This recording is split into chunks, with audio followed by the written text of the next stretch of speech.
Okay, cool. Hello. Good evening. I hope everyone's doing well tonight.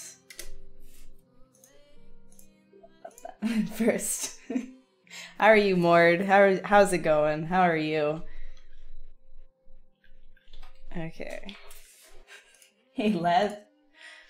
Okay, so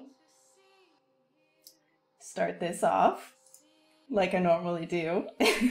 Welcome to my segment of the ZBrush Live, I guess, live sessions. It's weird saying live so many times.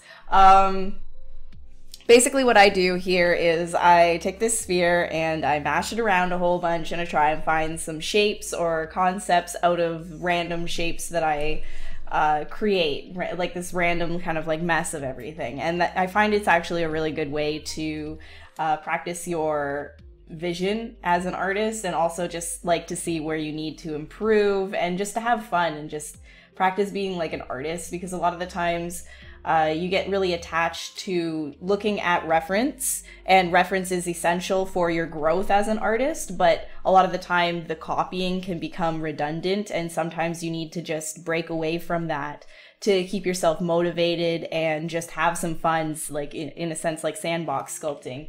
It's not something that I would say is portfolio ready or anything like that, because you're always going to want to go back and reference anatomy and make sure that everything you're doing is sound and believable and all that kind of fun stuff. But for this, it's more of a exercise, and if you guys want to join in with me, I definitely recommend you do so. And ZBrush actually offers a 45-day free trial if you do want to join in with me in sculpting just for fun. So that's really what this segment is just for fun. Just be an artist. Be artsy fartsy. Happy little bushes. Happy little trees. The sphere is really round. Yes, it is. How are you, Knight? And Interrupt, how are you? No red wax. Oh, man. Oh, man. Okay. So this might be a little bit different for some people, because I know that not everywhere daylight savings time was a thing or something like that, and I would then in that sense have started an hour later than people, or is it early? I think later than what people are used to, but it's 8 here. So I'm sorry if that's confusing for anyone. Yeah, so without further ado, I'm just gonna start mashing this around. Again, feel free if you want to sculpt along. It's totally cool, totally up to you. Whatever you want, whatever you want. All right, let's just start randomly doing some stuff.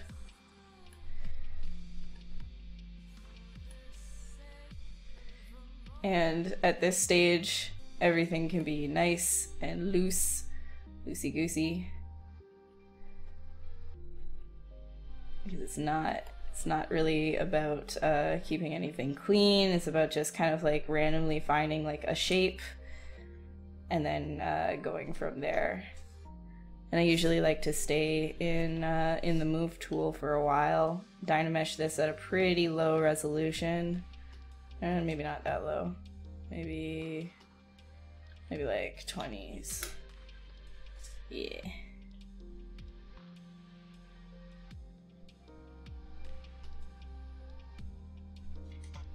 Fill all this back bit in.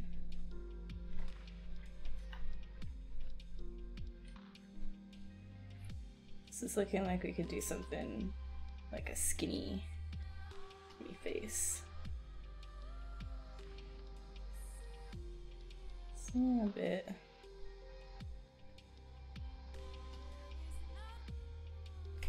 So if you have any questions about what I'm doing, feel free to ask. Will be a bird. Oh man, you just think everything I do is either a dog or a bird, Mord.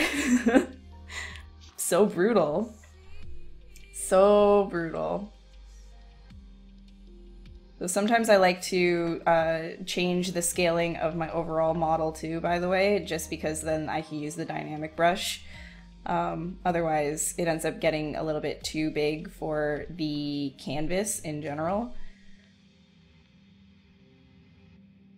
Kind of want to do something a little on the skinnier side.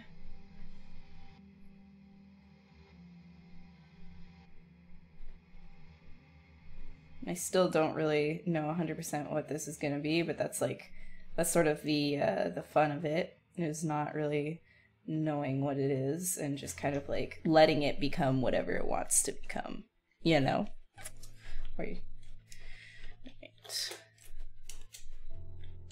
Yeah, we could increase that. So when you resize your model too in the canvas, or in the document rather, you have to keep in mind that your Dynamesh resolution is going to change based on that as well. So if you resize it to make it smaller, then you're going to have to compensate with a higher resolution number. There isn't like a set number that you should go with, just kind of like Dynamesh until you get something that you like. Hey, Jackal, how's it doing? How's it going? Any theme tonight? Let's see. What should we do? The theme. I haven't really like thought of anything. I guess I'll go with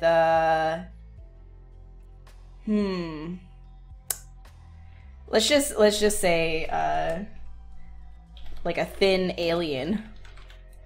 Thin, skinny alien. There we go. Let's just put that up there. What? Is it there? Where is it? What? Uh-oh. Gotta reset that. Reset. There it is. Thin, skinny alien. Dog bird. Hey, Alan. How are you? Hey, Win. Hey, Eric. Eric Thomas. Alien bird. Oh my god, can you not see the character that I sent? Oh no, I haven't gotten a chance to look at anything. Check it out though. I will check it out later.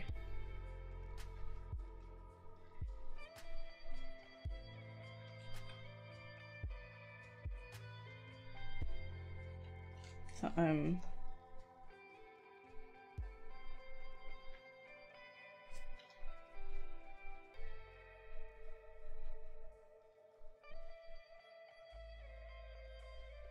we're gonna do something along the lines of that. Here's the jaw area, I guess. Doesn't need to have like a normal jaw if we're gonna do something like that.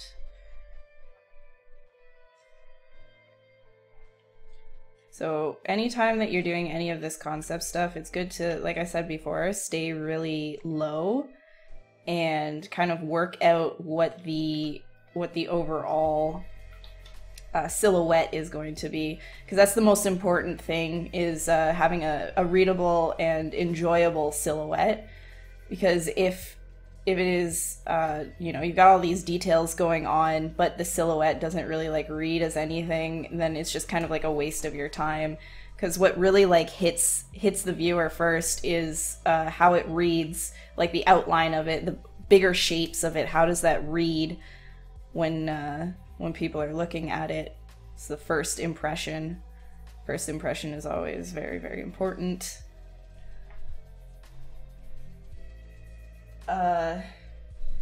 Out there going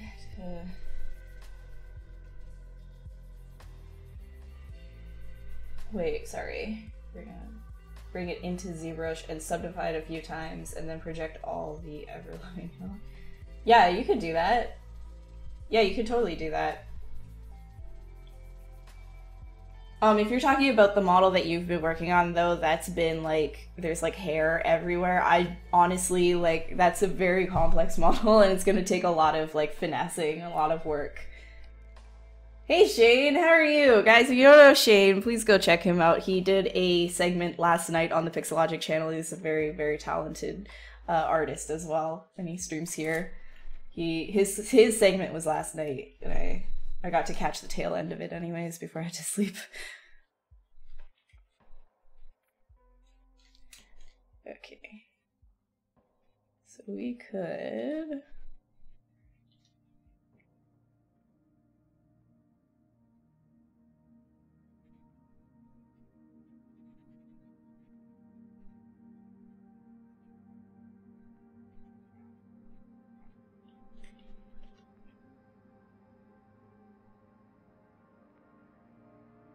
And Morge just like, oh my god, it's a bird.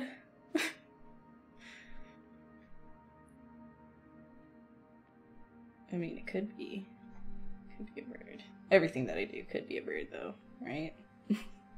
Bird dog.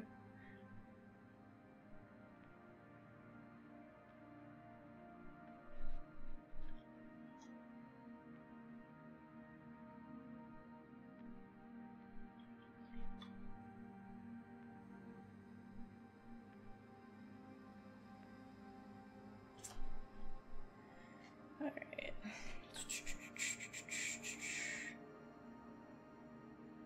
Just get that really like in, and then we'll have like a nose area right here. It isn't quite a nose, but it's just kind of like evolved into this sort of like, oh, maybe not that far out, like a bit of like a stump or something.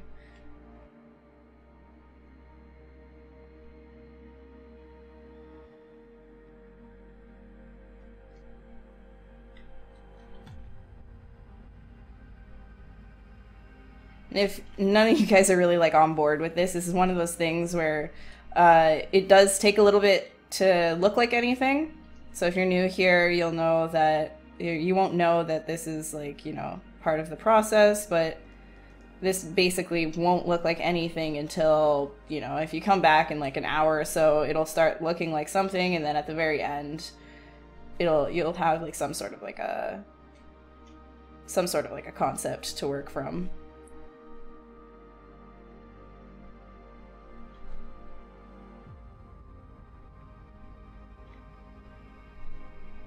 So if you are sculpting along, don't be afraid of something that, you know, you might find is not really like working out for you right now.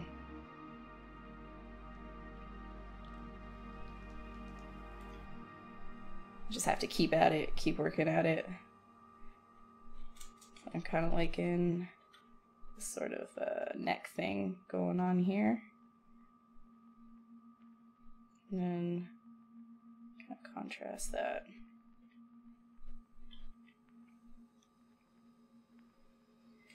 And this would be like a crest, so then we could pull in here.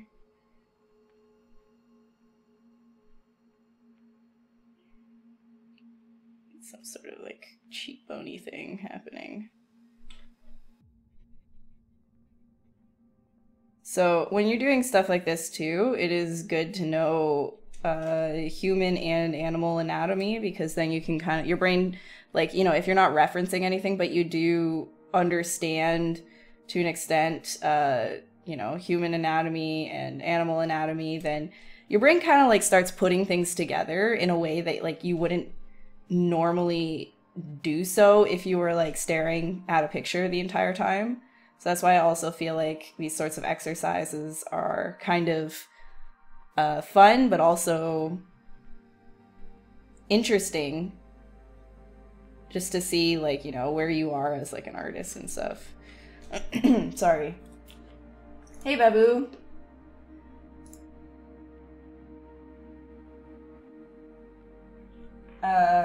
What mic do I have? I have an Audio-Technica 2020. But it's not the USB one. It's the, I've got like a audio setup. But I kind of want to get a different box, because this one's the Euphoria by Behringer, and it's not like, there's a little hiss that comes with it, and it's not my audio cables. I've already checked that. I've already swapped out the cables and tried a whole bunch of different things, but there's a feedback hiss that comes with this thing. It doesn't matter where I put it or anything like that. Tried a whole bunch of different things. I think it's just the box, because it was really cheap, so I might try getting a different one. The hiss right now is being masked both by the music and by I have like a filter over top of everything as well going. So this is not 100% my voice that you're hearing right now. It's kind of filtered out. Just so you guys don't have to hear that hiss.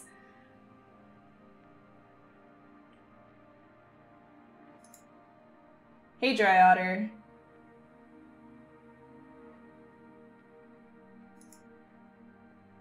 Don't be afraid to kill your children. Exactly, Mord. Exactly. Yeah. You know, honestly, like, if you're not liking something that's happening with your sculpt, like, don't be afraid to just destroy it. Just throw it in a fire and start again, because there's literally nothing that you'd gain by mashing around something that's like poo-poo fire, right? So just throw it away, make a new one. And every single time you do that, it's just gonna keep getting better anyways. So don't even sweat it. So right now, this is not looking as interesting as I want it to. Can probably exaggerate it a bit.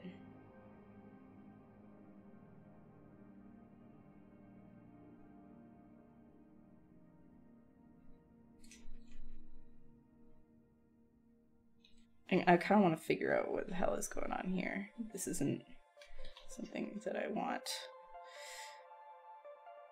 Thinking overall, this is just gonna have to be like one big shape. No.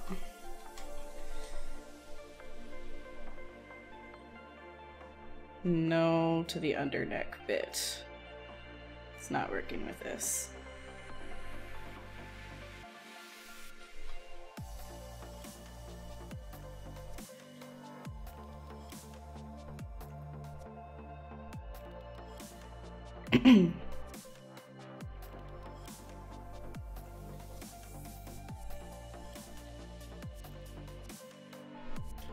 Okay, I'm gonna like rotate it a bit so it's like looking up a little bit better.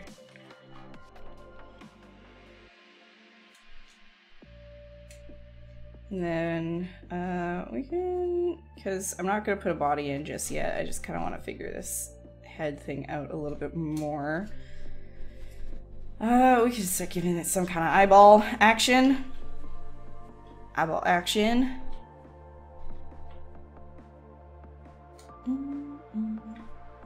The hiss is the badass alien queen just under the skin. Yeah. No, 100%. There's an alien inside me trying to get out, and I conceal it with filters, with audio filters.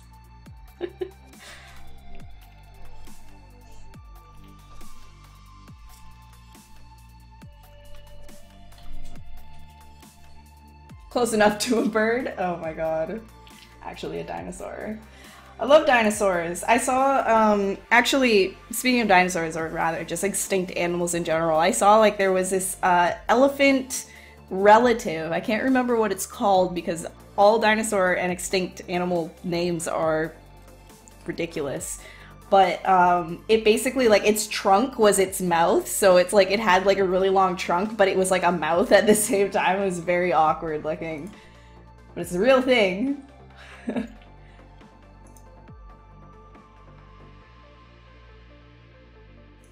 It's not the first time I told you to kill your kids because the kids, being your artwork, disclaimer, need to die if they're not doing their job of being good children.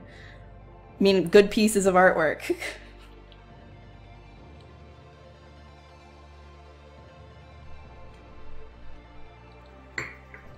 Probably caused by the Space Needle. Have you tried recording from there? Yeah, I'll just get right on that. I'll get right on that. 100% right on that. Yeah, it was like, it looked like a long floppy, yeah. It was weird. Great self-help. Concealing the inner alien with audio filters. Oh my god. Please. Please.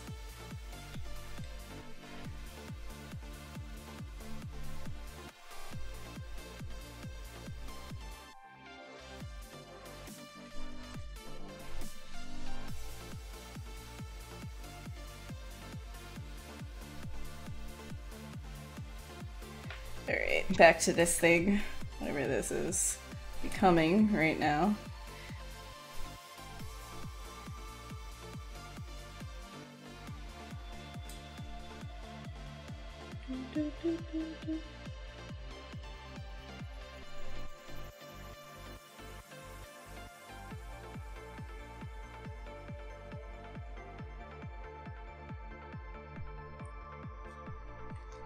probably make this crest a little bit more pronounced.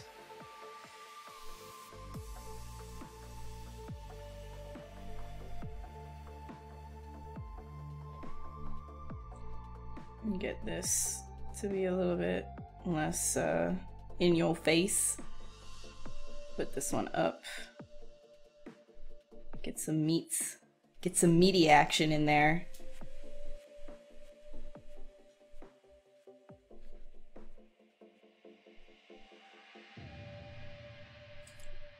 All right.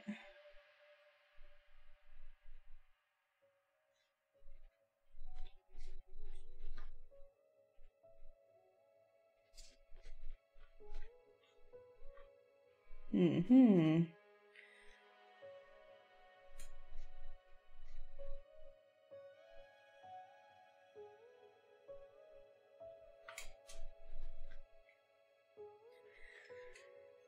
So then, this, let's see, let's figure out sort of like what is a mouth for this guy.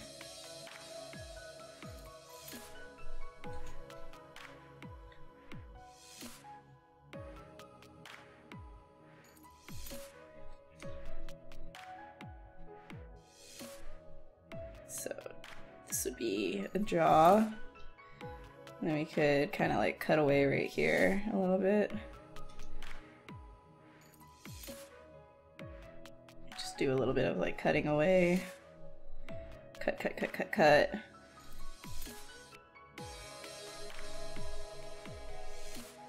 A little bit more to give a bit of like a lip area.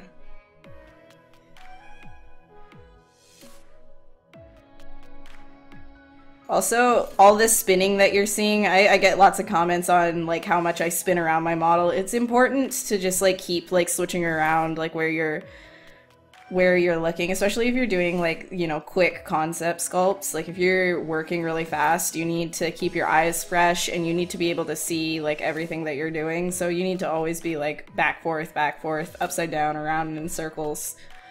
You need to see all angles of your sculpt all the time. Make sure it's working.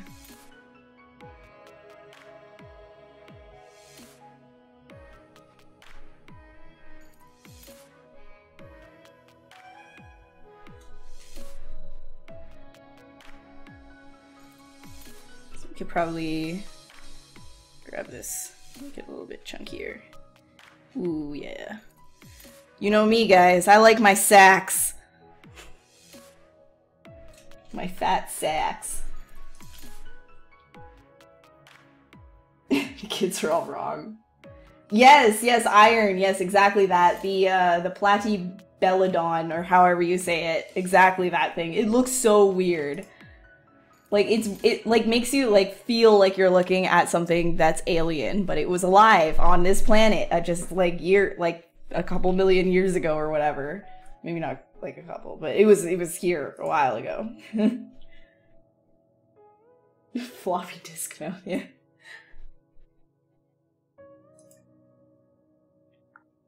Oh my god. Oh, Lopar. What's my go-to anatomy reference? Honestly speaking, I don't have a go-to. I don't have a go-to. It really just depends on what I am doing at the time, and I will look up, like, you know, whatever it is that I need. Pinterest has, like, a lot of really good boards, but again, like, I'm not going to send you guys to a Pinterest board for your anatomy reference. Actually, shoot, what was it? One of the good ones... Hold on. I can't remember what, I think it was called this. Hold on, let me, yeah. Anatomy for Sculptors. I have it as a bookmark, but for whatever reason, I always forget what it's called. Cause, like, I suck, but I'll put it in chat right now. This one's actually pretty good.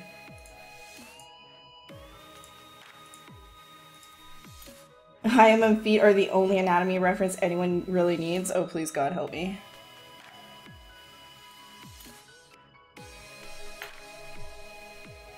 Fill out that crest with zest.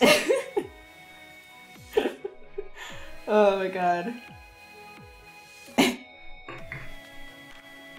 Yeah, no no worries. Oh, thank you so much, Knight. I'm glad you like it. What are my absolute go-to brushes? All right, you guys ready for the brush spiel? Hold on, let me turn this down a little bit because it's getting a little loud. You guys ready for the brush spiel? We're gonna do a brush spiel. So I map all of my brushes to my keys on my keyboard from 1 through 0. I'll start from 1 right now. So 1 is clay buildup. Like you can see it going right here. So it just kind of like keeps building on itself, and that's how I get like a lot of the shapes. And obviously when you hold Alt, there's an alternate function that, you know, does exactly the opposite. So this is actually really good to just kind of like start adding on and creating some sort of like texture and stuff like that with the model. Number 2 is Damn Standard. Damien Standard is a brush that you cannot go without. So I use this for creating lines. A lot of the time I actually draw facial features into, or just like features in general or muscles or whatever using this, and then I add onto it afterwards. I kind of use it as a guide brush. And also I use it for wrinkles and things like of that nature. And of course pressing Alt gives you the opposite of that. So that's what I use for sharpening edges sometimes, or, you know, just more wrinkle work, etc., etc. 3 I have as H polish. I use this one actually less frequently, but it is still in my go-to brushes list, just because of like its really quick smoothing. But yeah, that's really what I use it for, is just kind of like smoothing areas out and flattening areas and just kind of like creating like a hard surfacey kind of like look.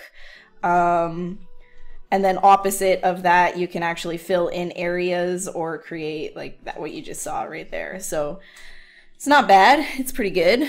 4 is Snake Hook. This is my move tool. It's not going to be for everyone, but this is my go-to thing. Is I actually use the Snake Hook tool to do my moving, just because it's a lot faster and I can just do random like strokes with it and get like a quick result, and it just kind of like works for me.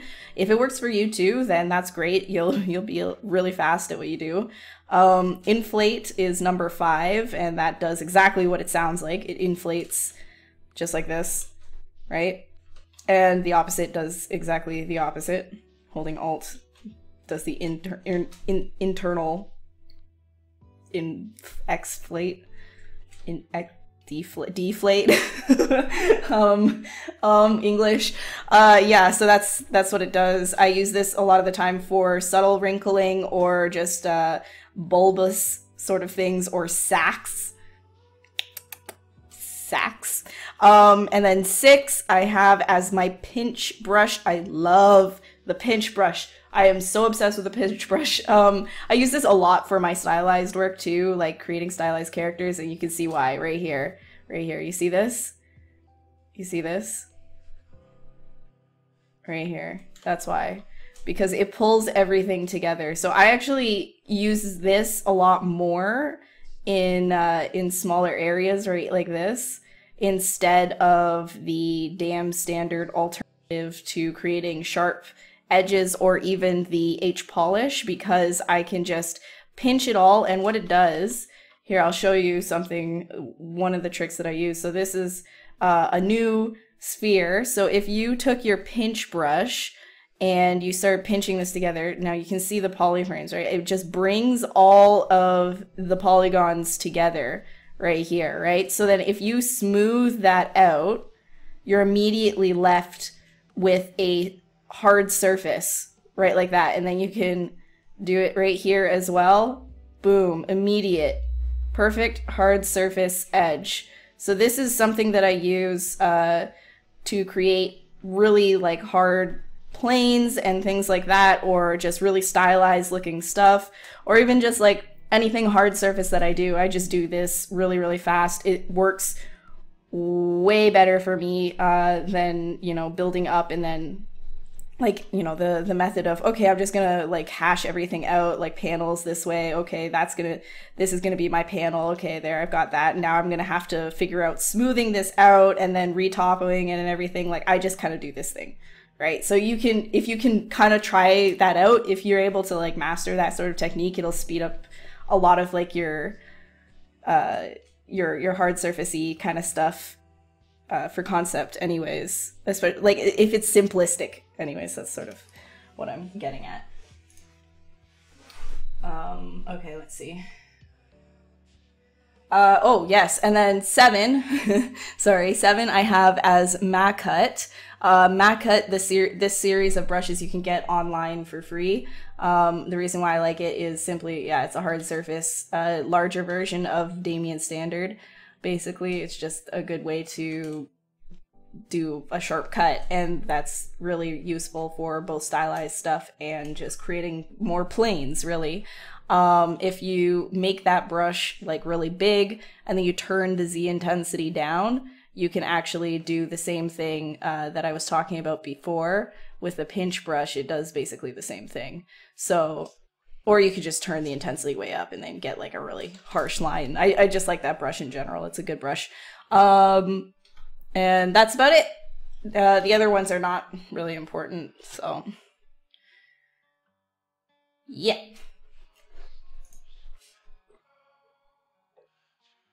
Okay, let's catch up here. Unflate. I knew you would get at me for that. Hey Asin, how are you? Hey Thomas. Guys, if you don't know TS Whittleback, you guys should check him out on the stream as well. He's a streamer here. Very, very talented, as well as Shane. We've got some people in the house. Go check them out. Inflate brush makes your sculpts value go down over time. Can you not? Oh, man. Hey, Barry. Does it bind the galaxy together? Absolutely. Absolutely. Pinch brush is the best thing ever. Hey, Fab. Edgelord. I am the Edgelord Lopar. Oh my god. Absolutely. My cuts, my love is... Can you not? Can you repeat that, or you'll see it? Yeah, just go and watch the VOD later. You'll be able to see everything. You can even watch it now if you really want. Yeah, no problem. No problem. I do this spiel like every other stream. There's somebody who's asking, so... No orb crack? I have the orb cracks. I do have them, but to be honest with you, like, they're good brushes. They're really good brushes, don't get me wrong, but I don't use them. Like, I don't actually, like, I had them here and I gave them a shot, and they're really fast for, like, you know, those kind, like, that kind of a stylized technique, but I have, like, I don't know. I guess maybe the way that I do it, I'm stuck to it. But I do like them. They're good brushes. I just don't use them that much. I stick to the default stuff, honestly. Like, if I were you guys too, like, just one thing I have to say is the brushes are not what's going to make you a good artist. If you can stick to the vanilla version of ZBrush or the vanilla version of Photoshop, vanilla, default as you possibly can, and just work on your fundamentals and using those brushes and things to get good at doing that, and then you can add in things to speed up your workflow later, right? Like, that's what all these, like, you know, oh, I have a free brush pack here, and I have, you know, all of these materials here. Like, they're not gonna make you a better artist, they'll just speed up what you're already good at. So you need to be able to do things with the basic stuff first before you start getting excited about all of that, you know, free brushes here or whatever.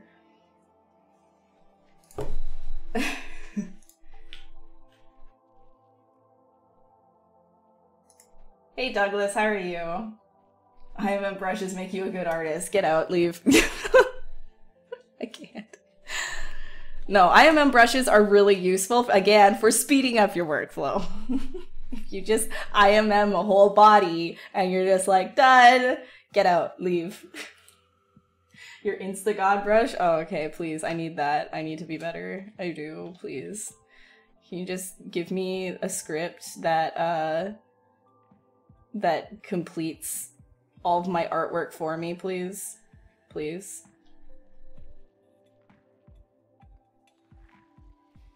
But yeah, if you guys have any questions about what I'm doing, don't be afraid to ask, but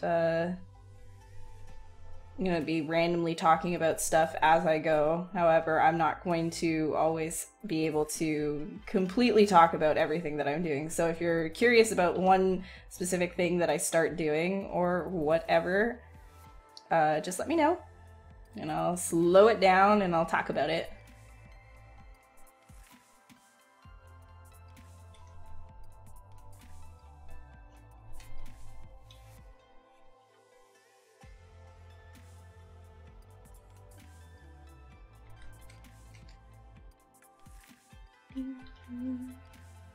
So here, I'm thinking it's gonna be very smiley, but like in the gross, creepy way.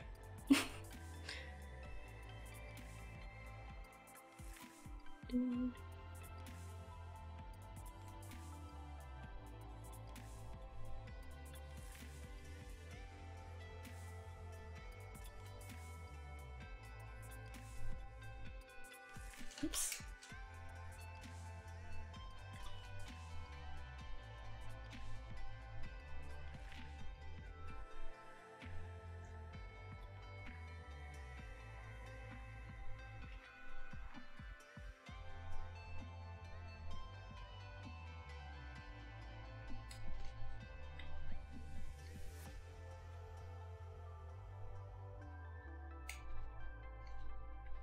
I'm gonna make these. Oops, whoopsie, whoopsie, whoopsie. Tinier.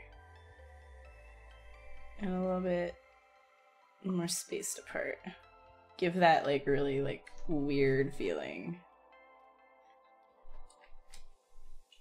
That's some weird.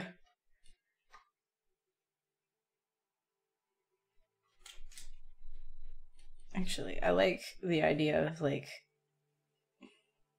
softening the brow area just to really push that like weirdness. Yes. Yes, get weird. Get weird with me. Did my rhino creature get completed? No, I stopped as soon as last night. We only put like 3 hours into it. I'll show you guys what I did on my stream last night. Real quick after I save this, guys, if you're working on anything, please save. Don't be like me and lose all your work on the regular. Oh my god, it's like the 30th sculpt or something. Or is it? Hold on. Wow, this is the 31st sculpt I've done on these streams. Crazy. Okay. Let's, I'm gonna load him up. Let's see. What did I call him? Do you guys remember what I called him on my stream last night? It was something ridiculous, like a geckator or something like that. Yep, that's what it was. The geckator. This is what this is what we were doing on my stream last night. I don't even know. I don't even know. He came a while a ways and then he just didn't get anywhere. So that was fun. But this is sort of the idea of what I mean by just like quick sculpting, right? Like it's just to get an idea, like a quick idea out. I know. Get rid of him. Goodbye. You are unwanted here. We want to do this, weirdo.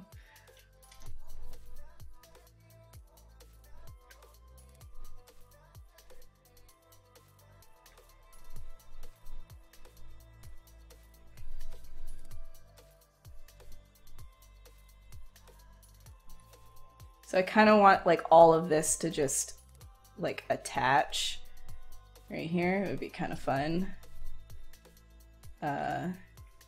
And then there can be like markings,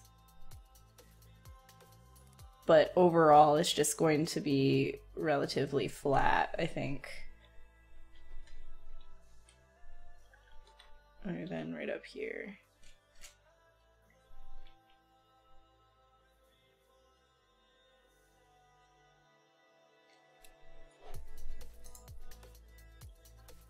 Instagod brushes makes a little Danny appear in ZBrush and eats eggplants. Oh, good. Also, on Friday, go say happy birthday to Danny, okay?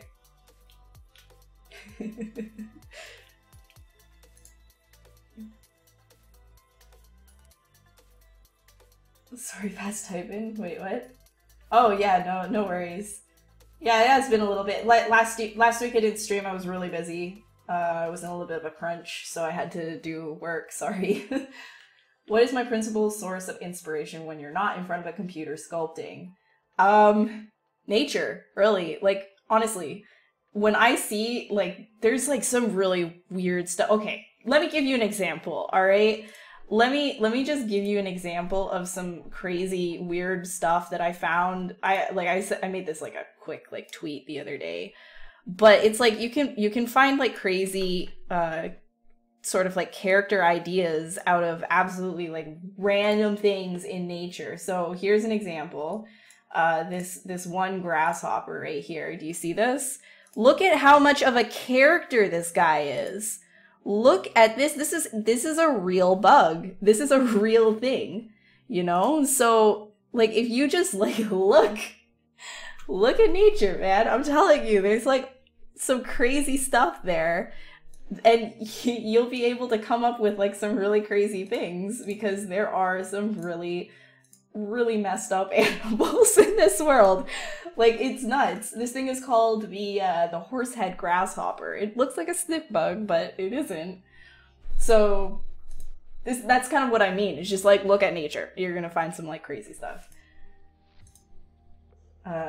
Don't use a mouse with ZBrush. Just don't. Get yourself a drawing pad or something. Like you can get a Wacom bamboo, I think for $100, if you're just starting out. I use a drawing pad. I use, a Wacom Intuos Pro medium. Looks like this. Voila. The screen is, the surface is starting to get worn off because I've been using the heck out of it.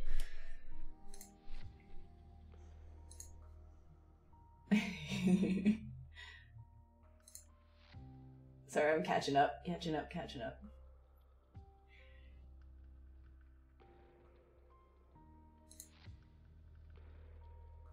With fly-like eyes? Yeah, I think I have actually in one of my older sculpts on this channel.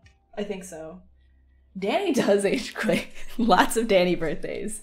But to, like on Friday though, for real though, like say happy birthday to him. Like real talk. Hey Artificial, how are you? I think this is a Disney character. God, it's real, it has a sense of humor. Dude, there's like crazy, like I could show you a ton of crazy animals. Like you just have to really like look, you know? Like there's insane things all over the place. I was just watching a documentary today. I know, I sound like the lamest person. Oh my god. I was just watching a documentary on a parrot today. It's there's this type of the kakaboo or something like that. It's a type of parrot that looks like an owl, but it's like it can't fly.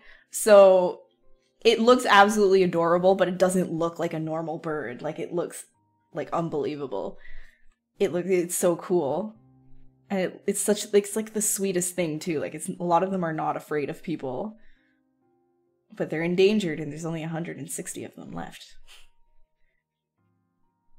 But I just think it's really cool to just watch a whole bunch of these sort of videos and just look at a lot of different kinds of animals. Because really, like, the best inspiration that you could get is stuff that exists already in this world that not many people really look at.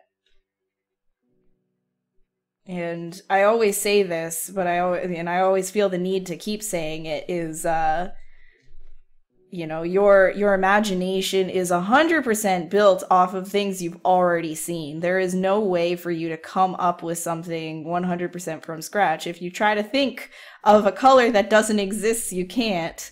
So it's kind of like the same thing. Just fill your brain with a whole bunch of really, really cool things that do exist, and you'll be surprised with yourself, really, what you can end up coming up with, because your brain puts all of this information together of things that you've already seen, and then it's kind of like a procedural grab bag that you're working on the skill inside your brain, in a sense. So I know that sounds super weird and whatever, but that's essentially what it is. So your brain's just learning how to put all of this stuff together that you've already seen. That's what imagination is. Sorry to burst your bubble if you were thinking otherwise. Because I know when I was younger and people would tell me, wow, you're so imaginative, I would be like really proud of that. And then I remember somebody told me, like, I don't remember who it was. I think it was one of my art teachers. He was just like, you know, there's no such thing as imagination. It's all been done. It's just how you do it, how you put it together. And I was crushed. I was ruined because that's what I was building myself off of. And then I'm like, yeah, no, that makes sense. Hey, Starbucks, how are you doing? TV kills your imagination? Oh, come on. I was watching a documentary today.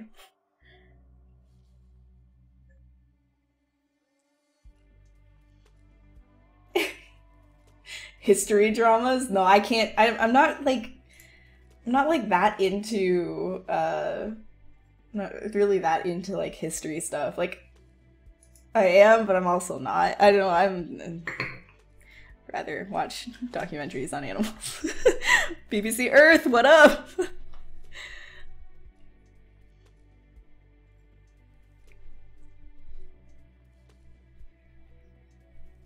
Okay, so I'm gonna take this part and split it off so we can start working on something a little bit better. Actually, I'll leave that right there because this is gonna be a little bit messy, so I'll have to clean this up. Split it off, and then with this one, which I'm gonna quickly save here, hold on. Lost the spot again. Do this. Save Reno's. And then close holes. Close holes. Sorry, my mic is in the way. Dang it. Dang it. Gosh dang it.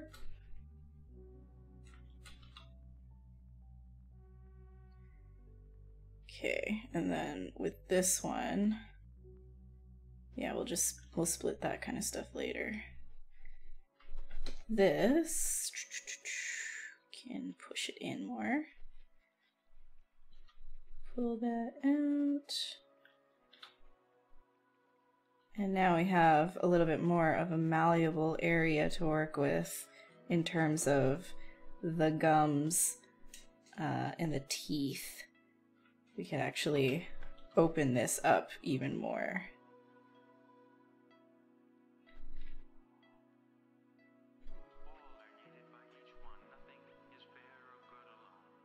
Kind of want this to like really come out, make it like really creepy.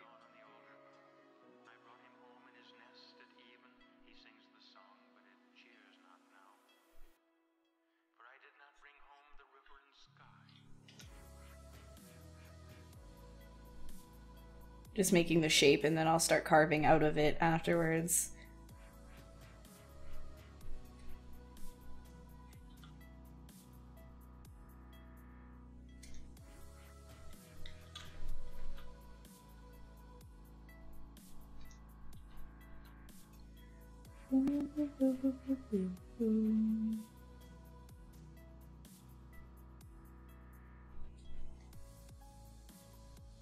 Okay, so with that, just kind of grab this, do a quick Dynamesh of it,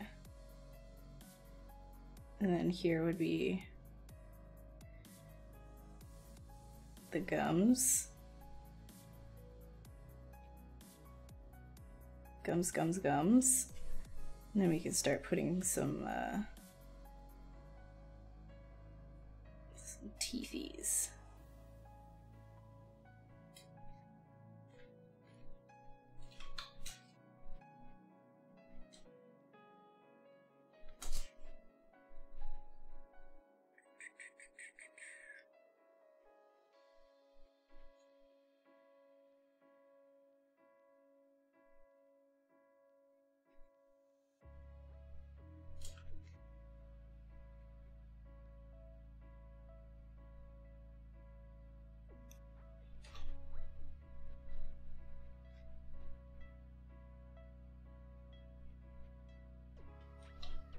Like I said, this is going to be quite the messy process at first, the way that I kind of like to figure this out.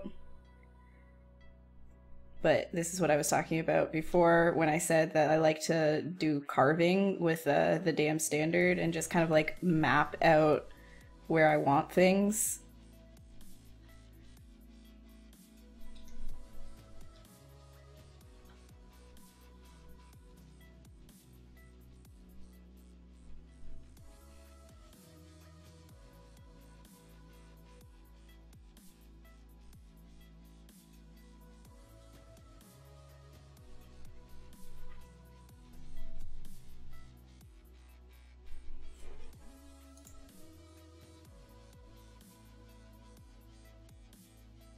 You thought you were special. Oh no, virtual. No. Like I said, your imagination is built off of everything you see. So if you see more things, your imagination is stronger, or it can be stronger. Just be like George Lucas and make everything a teddy bear. No. When you want to make something with a lot of surface detail, what's the resolution you end up with? How far do you push the poly count? Poly count honestly doesn't matter at all in ZBrush. Like, I mean, it matters to the extent that your RAM can handle. I am only running 16 gigs right now, and I usually, you know, I work with subtools that are a couple million each sometimes, right? Like, it does not matter. So don't worry about the poly count when you're doing sculpting. The only thing that you have to worry about poly count is if you're doing low poly retopology and you want to make sure that everything is within the budget that you've been told you have for your asset. I always put small eyes in my models. No, not always. Difficult part to make creatures is making them credible. Yeah. 100% duck. Oh my god. Jeez, stop. The worst. Oops.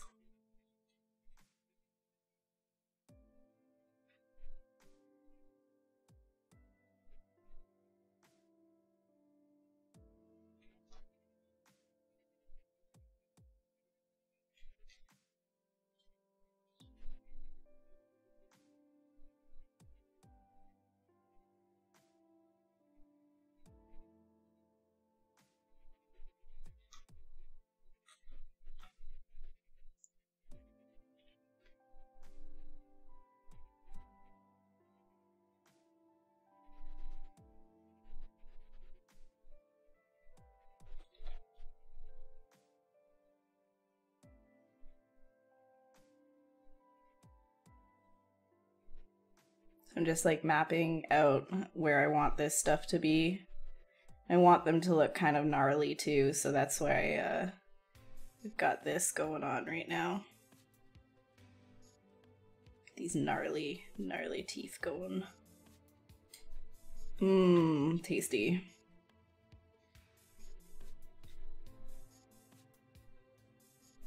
But then for something like this,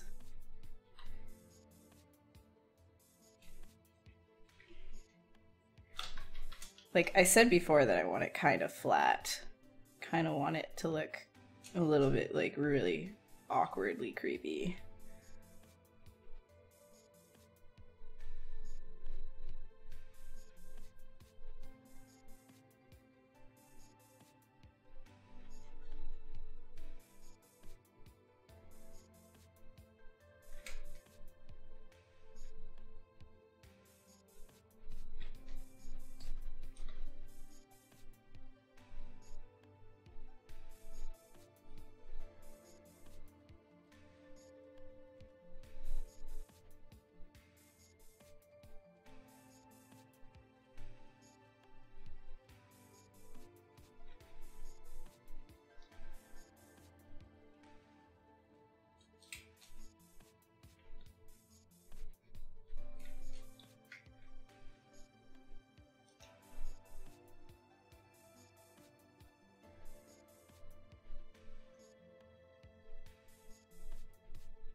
adding in some of that neck muscleage that would potentially come down and around like that that area.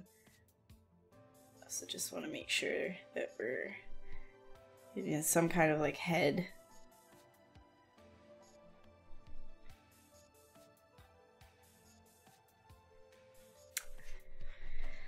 Probably play around with how those eyeballs look, probably. But for right now, let's move forward. La la la la la. Get in some sort of a body of some kind.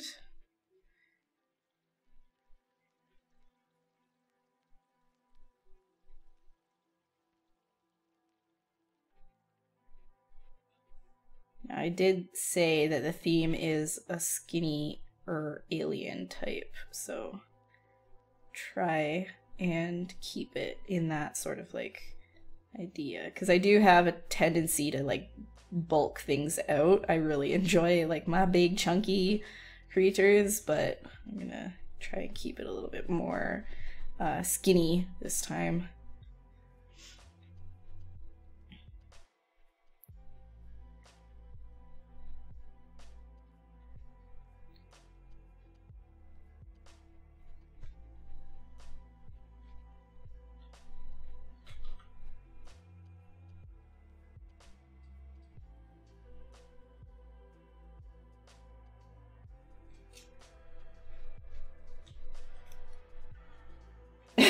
For them thick.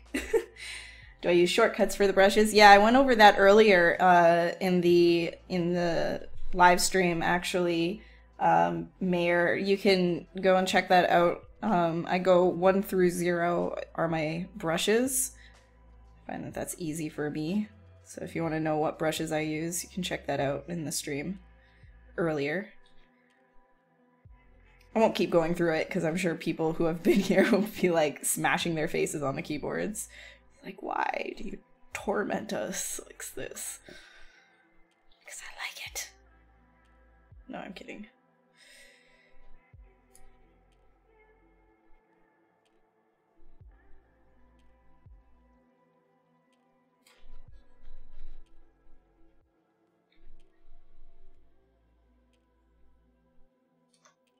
Like a bit of a rib cagey thing in here. I guess this is gonna just be humanoid. So this would be the rib cage, like so, and then the pecs sit on top of that. And then we're gonna have this come out and backwards. Oops. Get some of that back action in there. Keep this more like a triangle.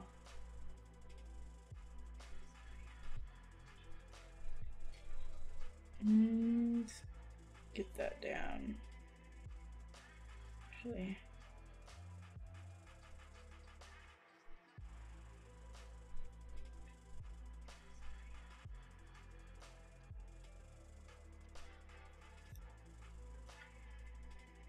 Much snake hook, many wow, yes. Lots of snake hook for me.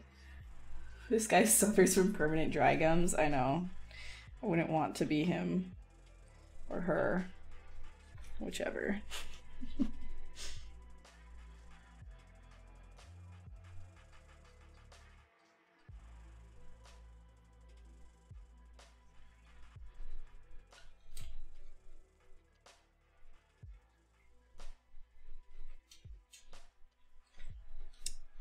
Wondering actually, I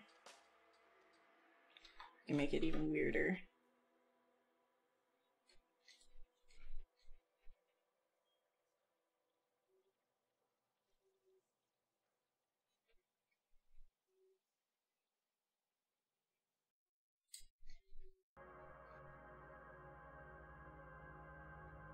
Get a bit of that like ocular bone, that would be like right there.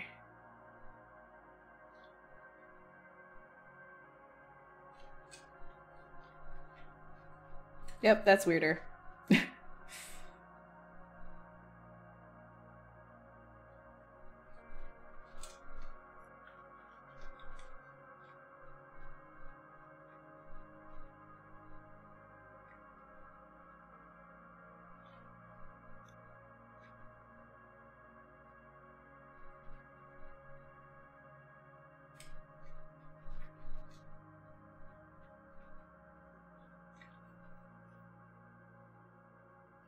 Oh my god, Win. Alright, see ya, Babu. Have a great night. Kind of like an ostrich, yeah. A little bit. A little bit ostrichy there. I'm gonna get this.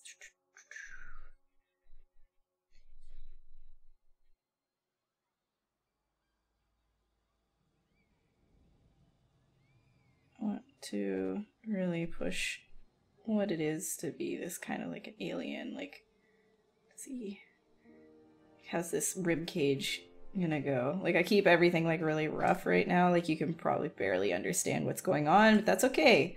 It's totally fine. Don't need to really understand what's going on right now.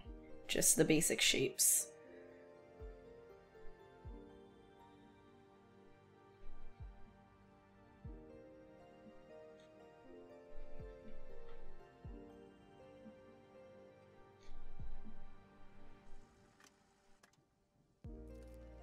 Wait, what if this whole thing just kind of...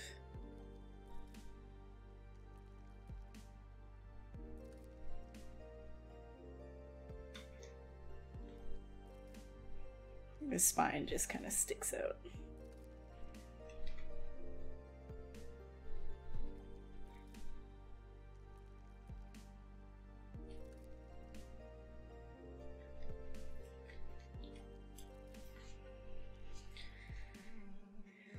And as you see, like, I don't really like Dynamesh like a whole bunch. Like, I stretch my geo a lot and everything, like, because it really doesn't matter about, you know, like your topology at all. Like, you can just like fix it. This stage, it really like does not matter.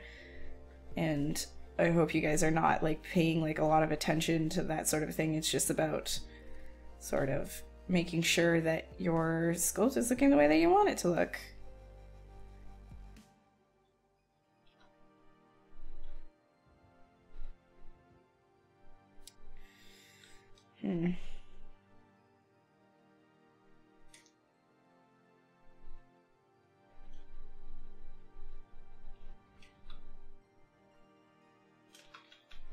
Probably get this. Nah.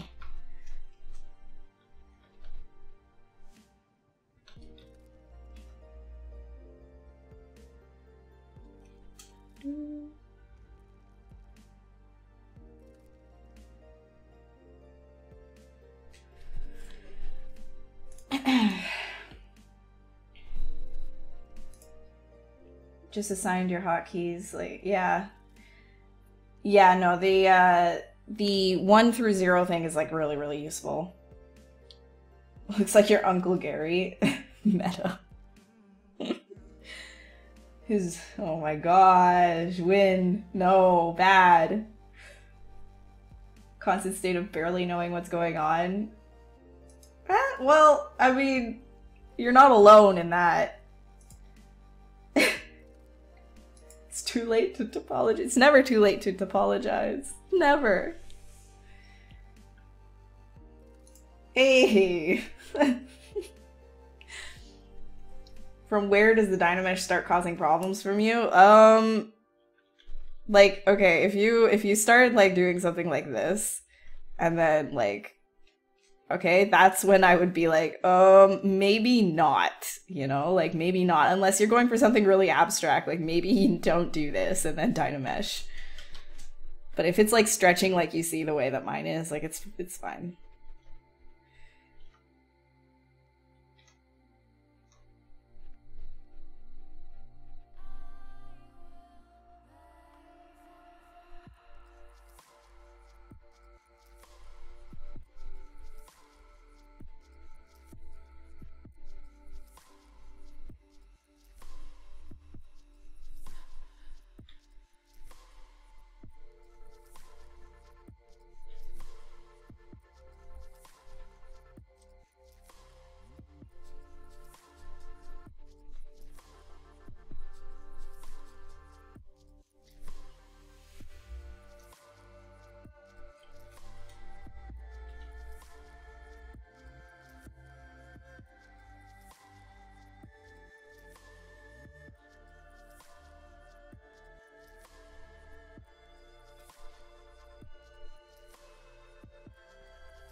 skinny.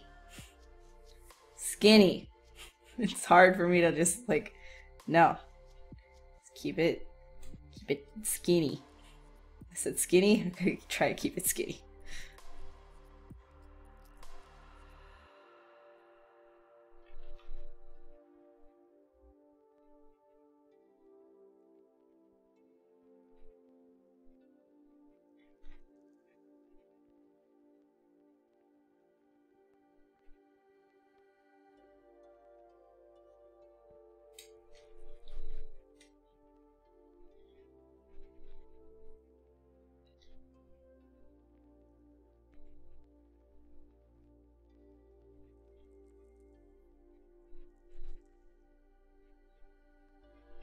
Actually, this would be like way up here, cause hold on, unless we do this.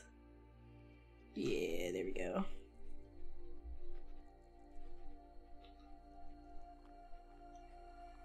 Anatomy check.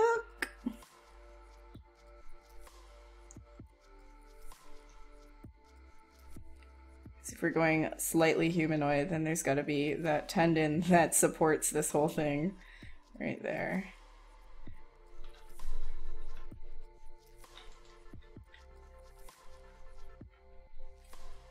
And then this one, there would be like a lot of tendons that would like hold back that way, like be underneath this thing. So you can give that sort of like sense of like tension. Right, like so.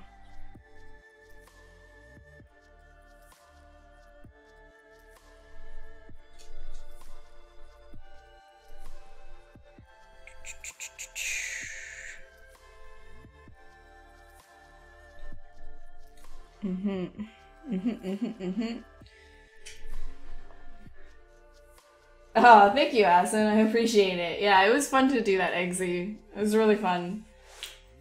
And it was really fast too. I did it during half of one stream. It was pretty fun. Sack, first of all, if you want to talk to the person streaming me, hi. I'm not actually Pixelogic. I just stream on their channel. I am A_cubed, so if anybody wants to like tag me in anything just so that I see your question, you have to tag A_cubed. You can see it at the bottom, right there, the bottom of this thing. But yeah, I think it could definitely be adapted as a hobby for sure. Absolutely. Absolutely. It would be a really fun hobby to have too. So if you want to get into it, if you want to just try it and you have no idea about any sculpting or anything like that, Pixelogic has a 45-day free trial. So you can test it out for free for 45 days. It's not a bad deal. I mean, considering it's free and all. For 45 days. Disclaimer.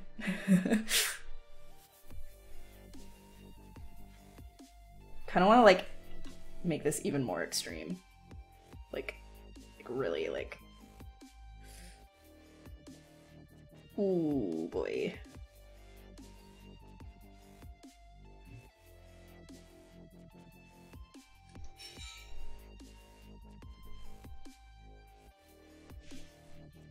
Thanks, Lopar. Yeah, that's the tag.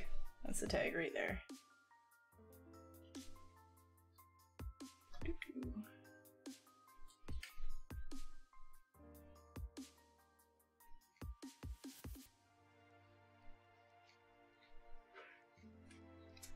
We can probably fix this area. I don't like this.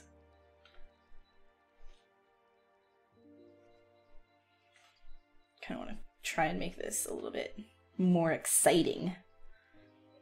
Get some exciting teeth. Get some excitement going with these teeth. Ooh, yeah. Okay, I'm sorry, I'll stop.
So we want the lip area to actually be kind of attached to this area. So this bottom hanging lip needs to look like it's being stretched just a bit.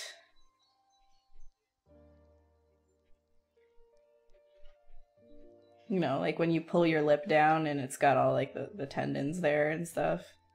So same thing, you know? Same ideas. Do you use my keyboard key or the key on my tablet to rotate? I use my keyboard. I hate using the spinning wheel on my tablet. I don't use any of the buttons on my tablet at all, ever. Nope. I just use my tablet to draw, that's about it. I am not actually Pixelogic. No, I am not the ZBrush. I have not become the ZBrush. I only stream for them once a week. A bunch of curved tubes for hair, extracted some to be hero hairs, but the rest you want to fuse together. Reduce poly count as a hair cap. Game ready. Dynamesh seems to not be doing a fantastic job. Anything else I could try? I'm going to look at Boolean stuff next, I think. Curved tubes, hair, extracted them to be some to be hero hairs. The rest you want to fuse together to reduce poly count.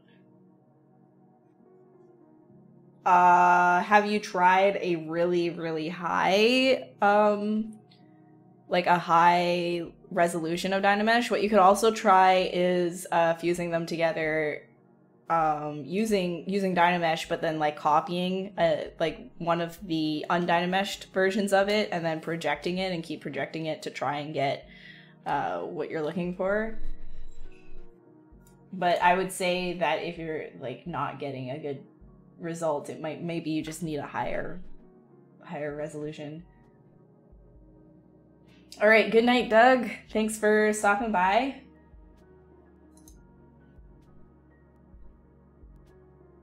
Mouth surgery? Yo, don't judge, man. I think Bagley Games, I think you can. You just need to talk to Pixelogic. Like send Pixelogic support a request and you might be able to do that.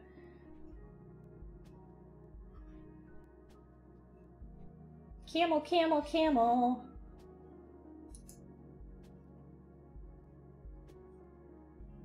Bacon. Dude, you know why it's not, you know why it isn't a separate mesh yet? And this is totally like something that people get on me a lot for, is how come that's not like separated or whatever.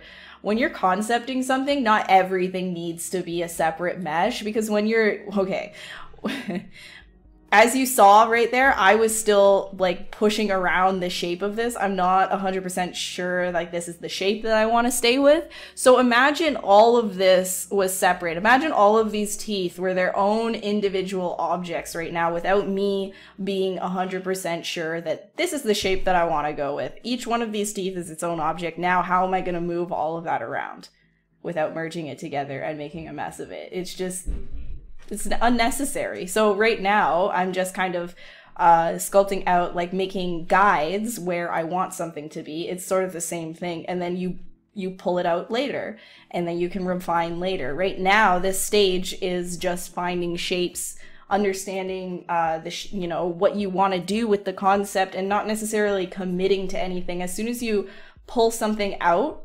and you know, make it its own subtool, that's a little bit more of a commitment, a bigger step than it would be if everything was still the same object. Because, like I said, like moving things around as one solid piece and just being able to do that on the fly is a lot faster than like if I had every single one of these teeth by itself.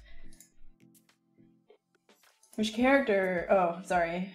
Any way to get the clay buildup being kind of smooth? Wait, you're talking about what you want this to be smooth? Yeah, you could go into your stroke and change the steps, and then you won't have that as much. It'll be a lot smoother coming out. So if you go into your, like, your lazy steps or whatever, and then turn that off, you end up getting a much smoother result. You could also change the focal shift, and you'll get this. But I don't like it being smooth, personally. I like it being nice and rough. Because then you get those, oops, that's not where it was. Because then you get like those kind of like happy accidents, like texture that you wouldn't have normally expected to be there or whatever.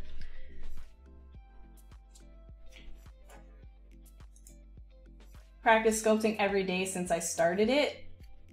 When I first started sculpting, I wasn't doing it every day, but I wasn't taking it seriously. It was only until I got a job that I started going like, you know, I kind of want to get better at this. I know that's like super counterintuitive. I got lucky, I got a job, and was able to sculpt on during my first job. But yeah, I like, once I started working, the more that I worked, the more I realized, no, I kind of want to work on my own stuff, and then I would sculpt a lot more on my own time. Oh,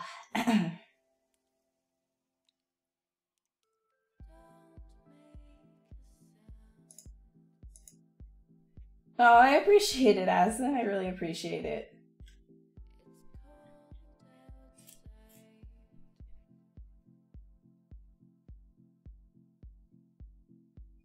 Yeah, okay, cool. No worries, Lopar. I'm glad it worked out.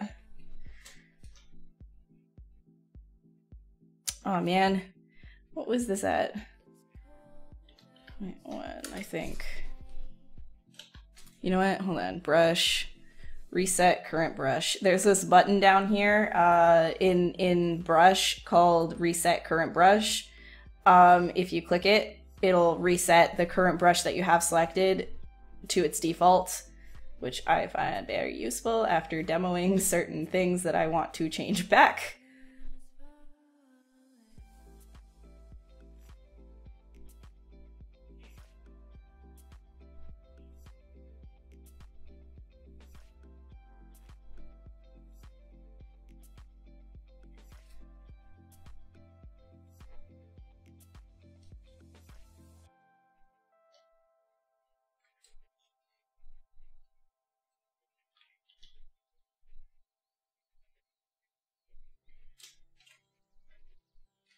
Okay, so this, we probably have some stuff coming out from underneath. See that? Have like an attachment point right there to hold the head up, which we could have going underneath here. And then this would be our main beefy chunky chunk. That's an official anatomy term right there, our main beefy chunky chunk.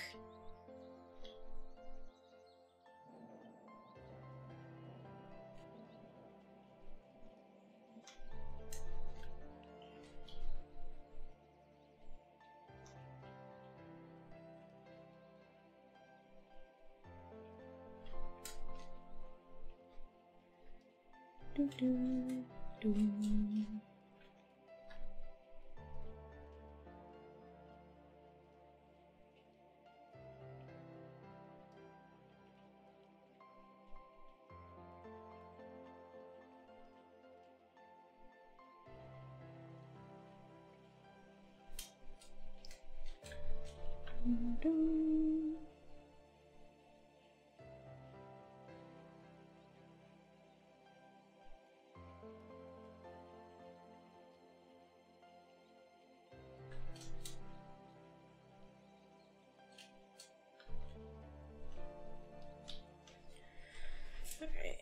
can get in maybe some arm action here.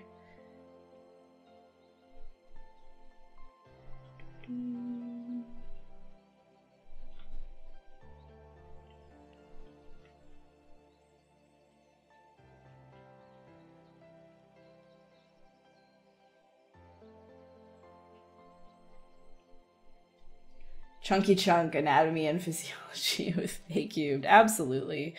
The best kind of anatomy course. Not.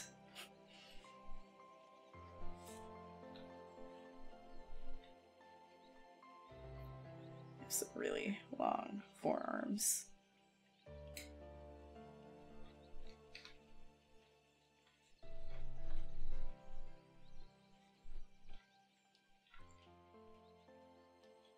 I would probably be like a really bad anatomy teacher though, like real talk. Like an official anatomy teacher, I would not be able to do that. I would just keep like messing up, like what are the names of these things? Don't worry, you guys don't need to know the names of it to be good at anatomy, trust me, it's fine. Hey Phoebe, how are you doing? It's good to see you. Yes, Shane was here just earlier actually.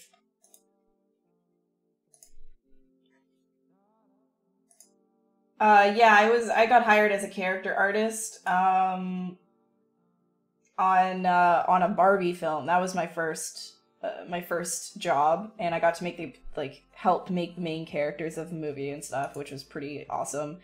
And then I moved on to be a character artist for Disney's Elena of Avalor. I made Elena herself, and then a whole like slew of other characters. And then I went on to working where I am right now as a concept sculptor and surfacing artist. So I got hired to do character concept sculpts for the animated feature film that I'm currently working on. And now that all the sculpting is done, I am a surfacing / texture, texturing artist on the movie rather, sorry.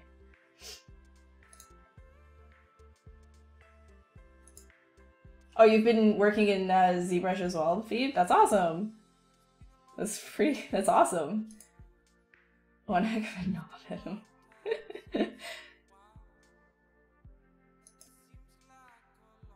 New name for anatomy for sculptors, chunkychunk.com. Please no. Please no. Oh my god. Hey Blance, how are you? Yeah, it's NDA. Oh my god, I hate that. I hate that so much. Oh yeah? What are you working on? Can you show us? No. Just trust me. Yes, I make PBR textures. All the pre-med students would just be like...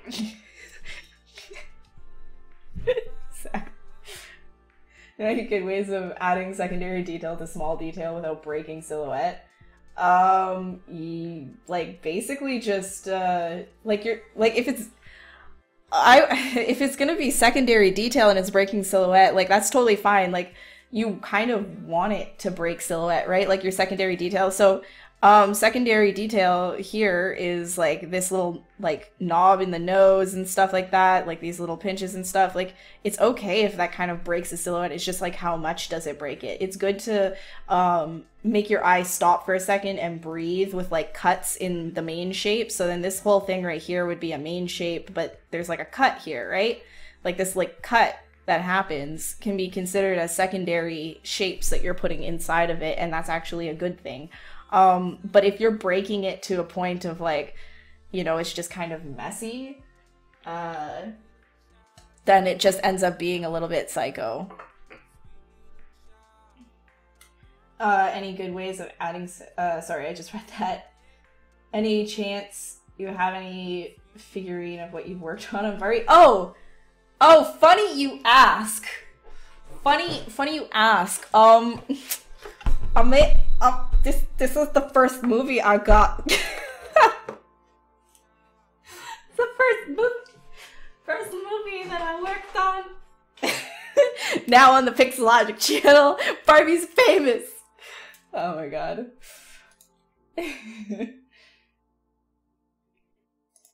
Yeah, I bet you guys hate the NDAs. Which do I prefer, concept or the surface projects? I like both. I think I like concept sculpting the most, though. And in terms of, like, I was a modeling artist, a character modeling artist, and I like modeling, but if it's my own, you know, if I'm helping to design the character, I feel a lot more invested, and that's why I really, really enjoyed the project that I'm on right now, is because of like how involved I am in the process, which is really, really great. Of course, like it goes through, you know, the art director and the directors and everything like that. So it's like, you know, like any project that you work on with other people, it's never really yours, but it feels a lot more intimate, and I enjoy that a lot because I like to create things. I like to be heard when I'm creating things, like a lot of artists do, so I enjoy it. I do like the concept sculpting and surfacing aspect of this stuff. Now here, I'm just kind of blocking out things using some primitive shapes, and I do this a lot more rough than somebody like Shane does. Shane is very precise when he does his blockouts, which that is actually really, really good for a lot of people. You can check out his videos in terms of, like, you know, just primitive blocking. For me, like, I'm really, really rough when I do this kind of stuff. And it's not for everyone either. So you know, it's just, it comes down to like how comfortable you are with just like moving stuff around really, really fast, or I don't know. Not being really like afraid of just like messing it up, because I'm just really like not afraid of messing up my sculpt. Like, I don't really care, and I think that's the big thing, is like I don't care if it gets messy, and you shouldn't really care if it gets messy when you're at this stage, because like I said before, it really doesn't matter. Like, you're going to be able to fix everything. You can like just completely go over it. So getting precious with it is only going to hurt you in the long run.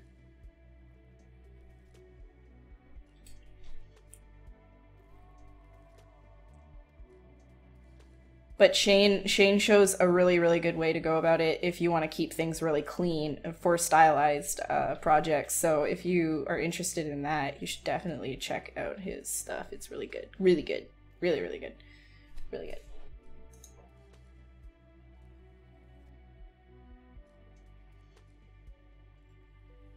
Between what I make and the things that I do in the past. Yeah, like well, even what I'm working on right now, it's all stylized, right? Like, this is just, it's not really like that. I was kind of talking about that on my stream a while back too, is just, you know, this idea of boxing an artist into a certain category. Like, oh, this person's a stylized artist, oh, this person does creatures and that's all they can do. Like, it's not true. Like, if a lot of artists out there are very capable of doing, like, branching into other aspects as well. Personally, I just really enjoy creating things in general. So like, if I were tasked with making, you know, something that I've never made before, I'd be all gung-ho about it, because that's exciting to me. That's a new thing. That's learning a completely new thing. Actually, I don't think I want to give this guy a thumb. I think he doesn't need a thumb. Did this stop? Why did that just stop playing? So weird.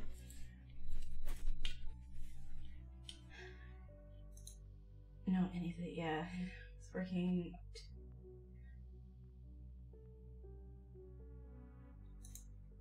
ZBrush is like the intended step to get illustration rabbit hole of goofing. Oh yeah, no, but it is. It's so fun to work in though. And that's really awesome that you've been doing. I really hope that you can show us the stuff that you've been doing soon, Phoebe. That's pretty sweet that you're jumping in. The point pushers method? Oh yeah? I was a model? No, I was never a model. I can't be a model. But I did model. Bad jokes.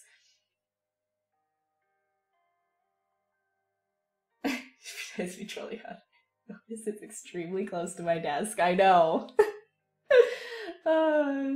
These are just real-world measurements to define surface properties. Yes, Doug. Physically based rendering.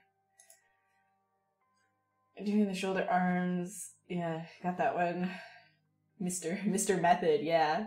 Alright, see ya, Phoebe. Thanks for stopping by. Shane, you can get Shane stuff even from the Pixologic channel. You can just find Shane from other videos that have been playing previously or check out the schedule. Did I go to school for modeling? Nope. No, I did not. Nope. I graduated with a bachelor's of animation, actually. I went to school for 2D animation. Hi. What up? An artist is an artist. Exactly. You can't show it for years? Brutal! Absolutely brutal. Oh my god. Alright. Well, that's okay. I understand. Brutal. Years. Dang. Actually, I could probably...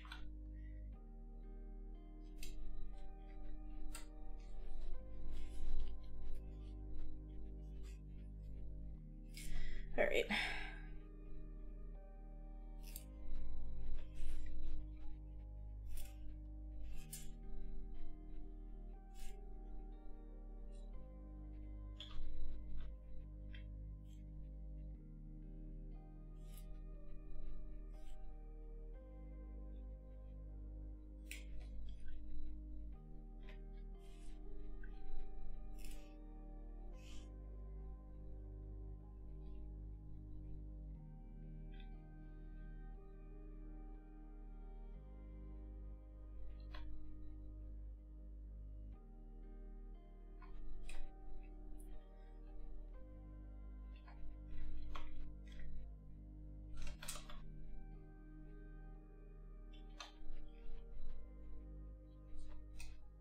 Okay, I'm gonna fix the front because I don't like this, the way it looks in the front at all. Merge that down.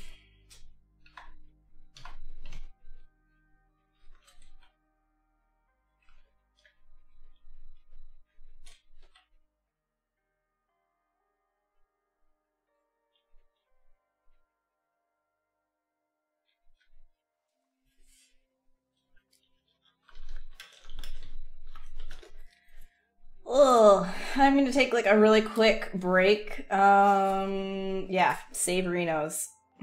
Save. I advise everybody to get up and stretch. I'm gonna take like a really quick break. Wow, it's only 9:30. Is this right? Hold on, wait. It's only 9:30? Oh my gosh. Wow, we have so much time left. Okay. I'll be right back. BRB. Please enjoy chair stream as I leave you with this unfinished thing. But I advise everybody to get up and take a quick stretcherino as I take my quick breakerino. Okay, be right back. BRB.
The logo is speaking into the mic. Oh man. Yeah. I got another tea. Exiting things today. Oh, exiting things about me. What's exiting? Leave my chair perfectly framed. Well, I left it okay framed. It wasn't perfectly framed. Summarize how you get into the 3D industry. You're finishing your degree soon. You have no idea what to do. Basically just work hard, be persistent, with like talking to recruiters, and keep working on your own stuff. Like getting into the 3D industry, I don't know. It's like it's the same as like getting into any industry. Like, you know, you got to put in your hard work. And if you need to keep improving, you need to keep improving. You gotta always be working on your own stuff. Like, I don't really know what else to like say unless you had like specific questions, you know? Make sure that you have your work online, clearly visible. There's no such thing as a physical portfolio anymore. Nobody cares about that. So use ArtStation or whatever. Yeah, just be persistent. Just like send your stuff to the jobs that you want to apply for and just keep working at it, and don't be sad when you get rejected, because you will 9 times out of 10 get rejected. And that was my experience. I got rejected like close to 100 times. Like that's not an exaggeration either. I got a lot of rejections before I started getting anything good. So, and you know, sometimes you need the rejections to realize, hey, you know, I need to actually up my game. I need to actually get good at what I'm doing. Because right now what I'm doing is maybe not so good. Maybe that's why I'm getting all the rejections. And sometimes you get rejected because it's just not the right time. And that's why you need to be persistent. Always be improving on your own work. And also don't stop applying to places. That's just the big thing. Because once you get your first job, everything else after that is just really easy. It's like a cakewalk. Well, I mean, in comparison anyways. The first interview, actually, the interview that I got the job with for my first job, I actually walked out of the interview. Fun fact, walked out of the interview, sat on the sidewalk, and I was with my boyfriend at the time, and he was like, how did it go? And I just started crying.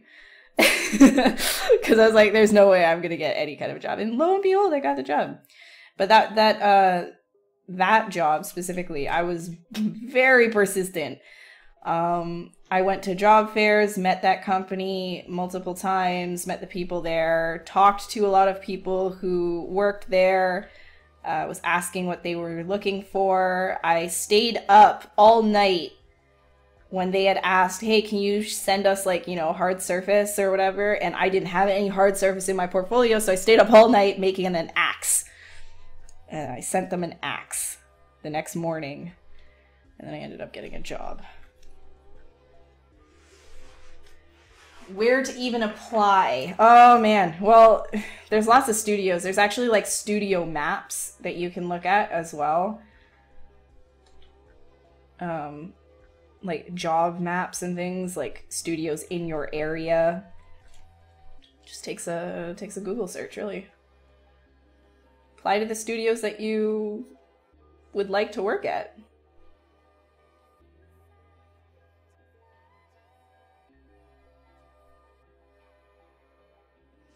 But yeah, just saying, crying doesn't get you anywhere. Getting rejected and then just going and crying doesn't get you anywhere. So, as much as I did end up crying after that interview, I did like suck it up, and I said, no, gotta keep working, gotta cram this in, gotta figure it out. And I got the job. And then I got another job. And then I got another job. La la la la. I'm sorry. I just get that, I get asked that question a lot, so I don't want to like sound like a robot when I'm answering it or anything. But really, it is just about hard work and persistence.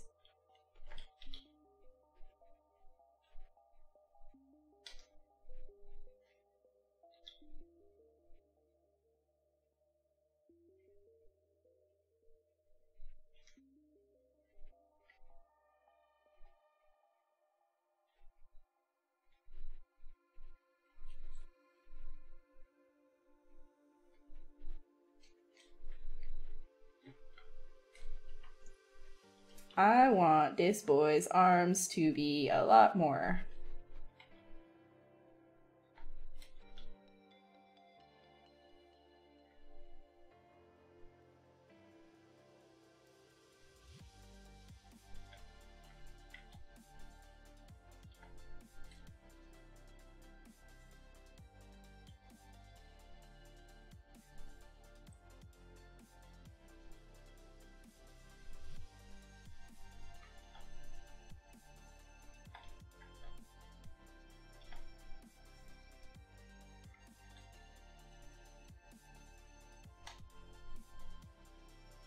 No, the balance is not there to be relaxed, so this is what relaxed would look like.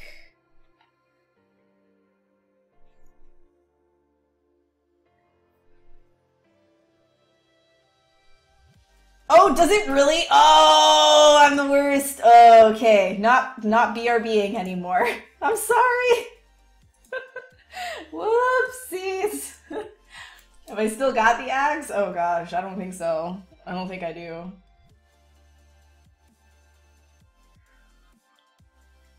I've never been laid off, but the company that I did work for before this one went into solvency, so like bankruptcy basically, and so all 500 of us were without a job all at once, right after a long weekend. So I ended up getting a job right away, but a lot of other people were relying on the company that I was at to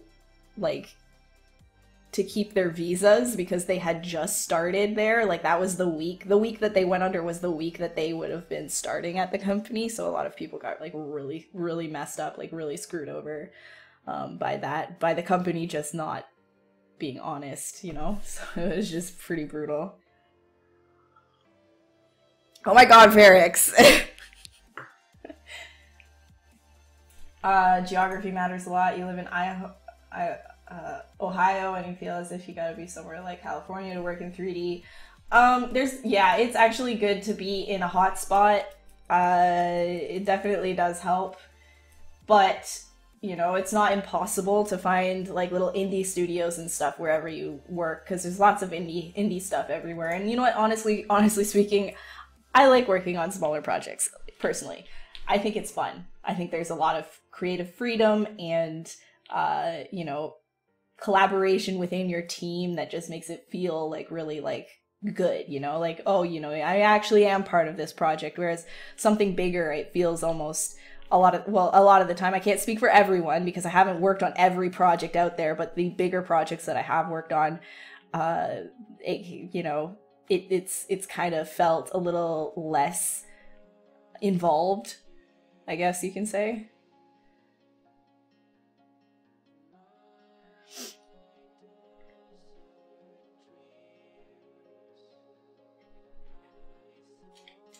Yeah, it does. It really, really sucks for those people.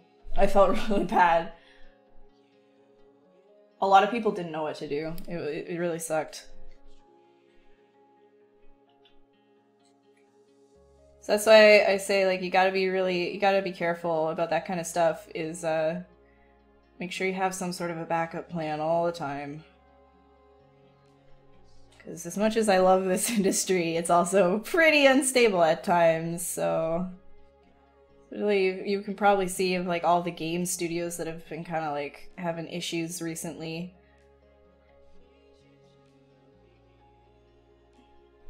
But that's not to discourage anyone either. Like there's always going to be instability with like every industry out there, you know? So if you wanna go for something, just go for it. Just go for it.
Lazy or depressed? Probably both.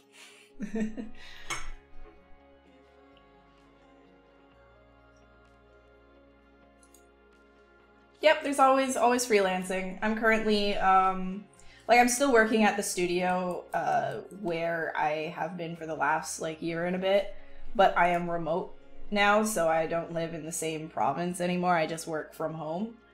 And I've also been taking on a lot of freelance work, and I really like it. I really enjoy it. I do miss like the studio aspect though. I enjoy working with people. I really do enjoy that. But I also really like not having to wear pants when I work. It's pretty good perk. How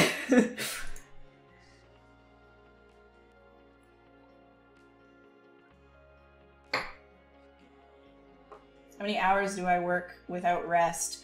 I like doing 4-hour spurts. You know, that's one thing that's actually a perk about freelance as well, working remotely, is you don't have to do that full 8, 9, 10, 11 hours in a row or whatever it is. Because I find that my productivity just kind of like caps after a while. And I just kind of like start thinking about other things. I can be like hyper focused for 4 hours and then take a good like 2-hour break or something and then come back with fresh eyes, a fresh head after a walk and everything and get even more work done. I find working at home this way than when I was sort of like in-house. And I also find that like if there isn't work for me to do, then I can prioritize other things, and it's nice. I find being able to prioritize work according to what I have on my plate at the moment, which is really good.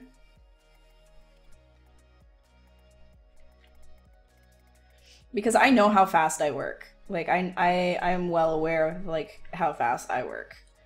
But you know, when you're in studio, sometimes there's like wait times, and you end up just kind of sitting there for a while, but you still have to fill in your 9 to 5. But you're just kind of sitting there waiting for a task, and that has happened to me quite a few times. Where, you know, if I'm at home and I don't have that kind of work, then at least like I can fill it with something else, right?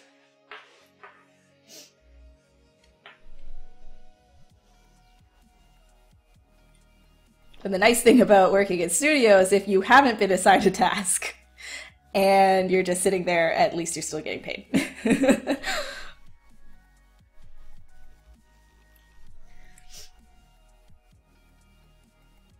Working remote, you have to kind of like put in your hours that you've worked all the time. Like, yeah, I worked from 8 a.m. until 12 p.m. and then another like couple hours in the afternoon or in the evening, from like, you know, 4 p.m. to 8 p.m. or whatever.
It's okay. When you should probably like just go back in the VOD. I don't really want to like keep retelling the same thing for everybody.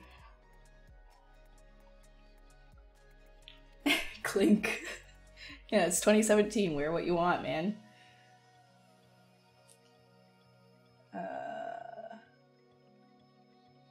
What about Waffle Wednesday? What about Waffle Wednesday? I don't get it. Pleasant job. You can take a break to play your favorite game or something. Yeah, like I usually don't like during like work hours, like if it's like during the day or you know, if I haven't gotten my work done, I don't like as a freelancer, you have to or like just like a remote artist, you have to like be really on top of yourself in terms of just you know, oh, I'm able to do this much work today and I need to focus on it. Like you have to be the boss of your own person.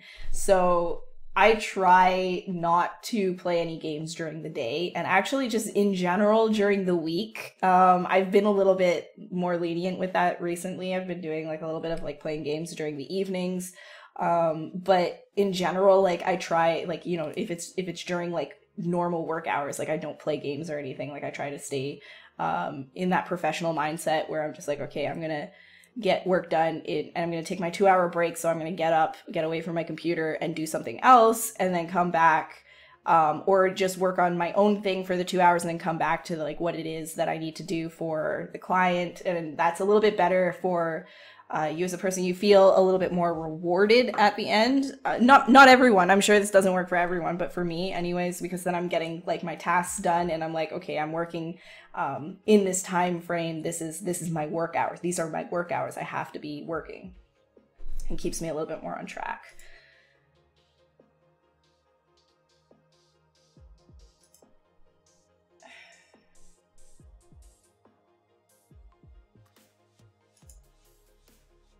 Yeah, more exactly. What kind of stuff do I do as a freelancer? I do character work, both surfacing, modeling, and sculpting and designing. Just character.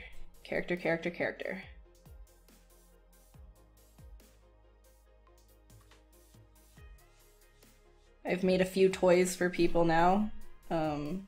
Can't really like show it though. NDA.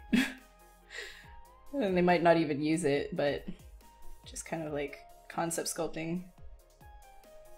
And then I'm like still working a lot for the studio that I'm at. And yeah. Done a few concepts for some people's stories.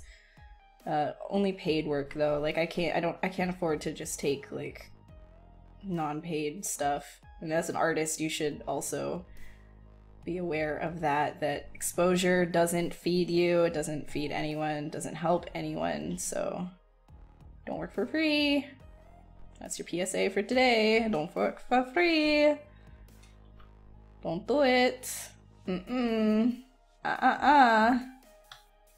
No.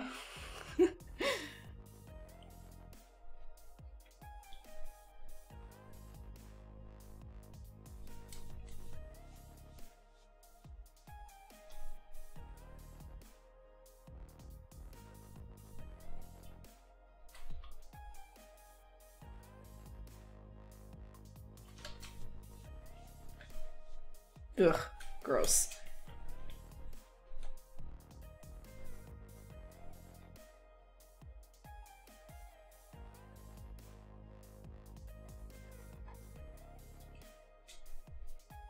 Oh, thanks, Board. I appreciate it.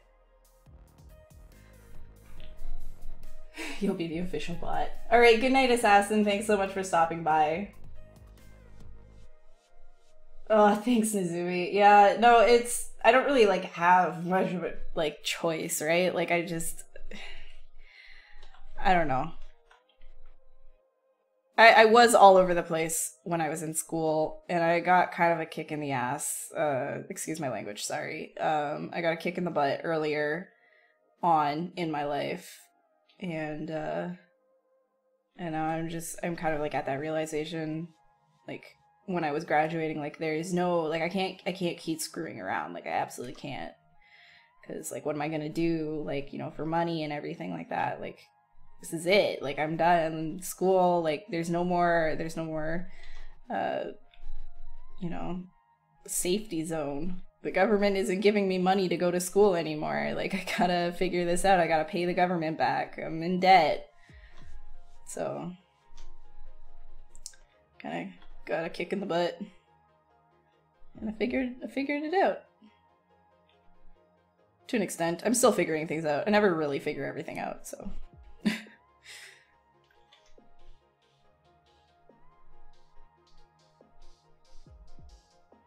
Like, I might be making it sound a lot easier than it is. Like, I still struggle with, like, focusing and stuff.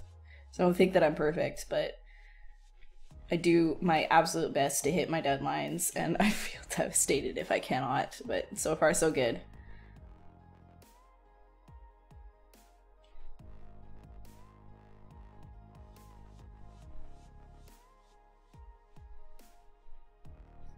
The key is really like communicating with your clients too. If you're going freelance, is just always be communicating with them. If you need more time, you tell them you need more time, instead of surprising them at the very last second, like, oh, whoops, sorry, I didn't get this done.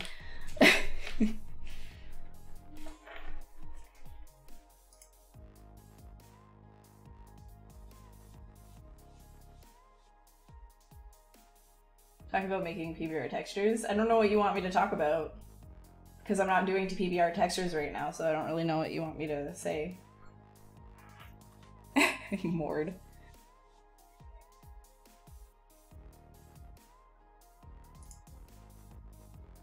Until I lose my hands and my eyes. Yeah, and you know what? I am praying that doesn't happen. Everyone touch wood. Jesus, don't say that.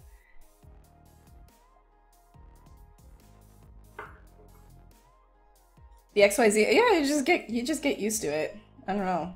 I can't get used to just the one axis. Or axis? Axis? Axis?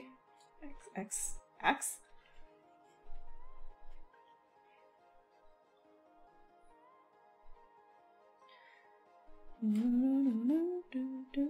Actually, let's do this with.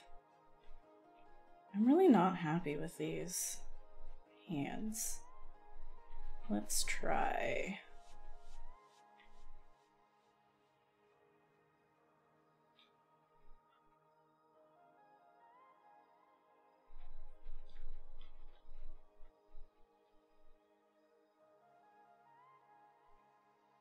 Oops, forgot that that was a thing.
You just put on damp socks, gross. No, play 2D. Ah, people, stretch. You don't want blood clots. Blood clots are a real threat and endangers artists. Yeah, you'll never stop trying to figure things out, so don't stress about it. About the importance of correct albedo values. Had some issues with that recently and how you make sure that they're correct in your textures. That's such a broad topic that I don't really know how to just start talking about that. Like, I really don't, honestly. If you're following charts, like there's a bunch of charts out there that will tell you the exact values that you need for, you know, like metalness and all that kind of stuff.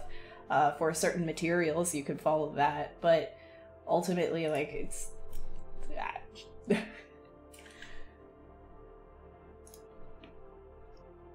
with the sloth hands, I know, right? Is the Canadian dream anything like the American dream? Yeah.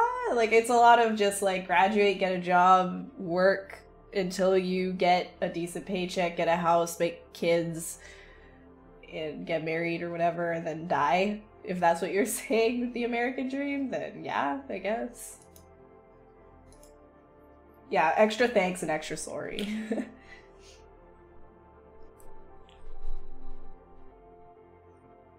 You feel more focused? Yeah, that's awesome. That's kind of like that's part of the purpose of this, for sure.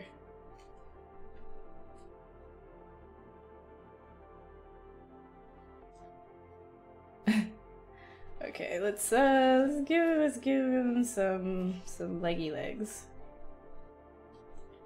Save water, drink files. Okay, hold on.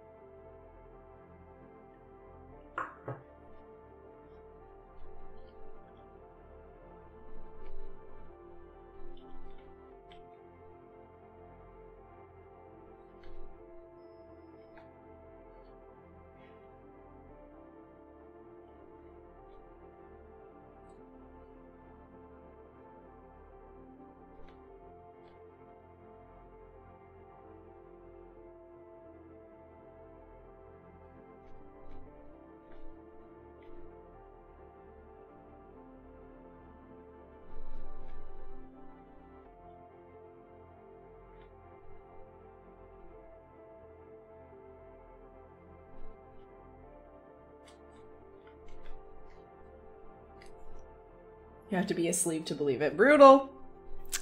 Brutal alert.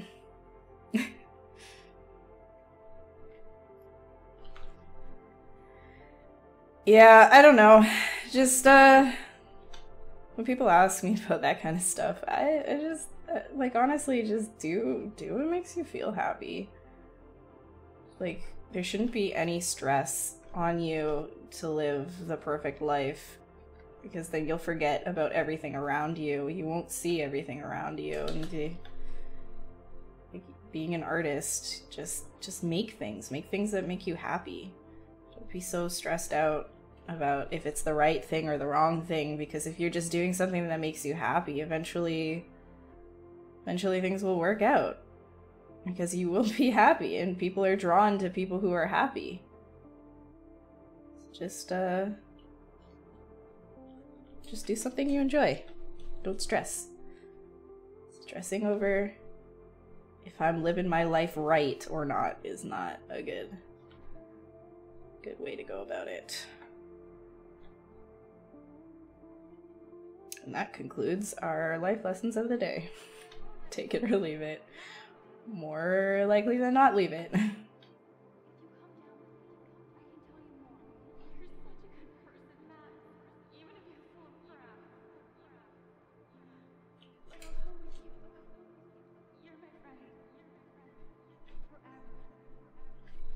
Just do. Exactly. Just do. You'll be fine. You'll be a-okay.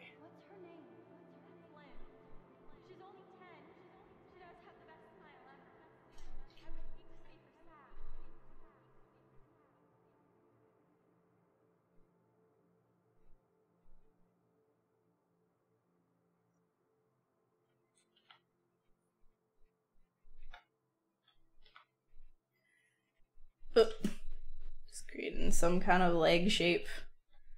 Whether it be a good leg shape or a bad leg shape. It's some kind of a leg shape. And then we'll work with it.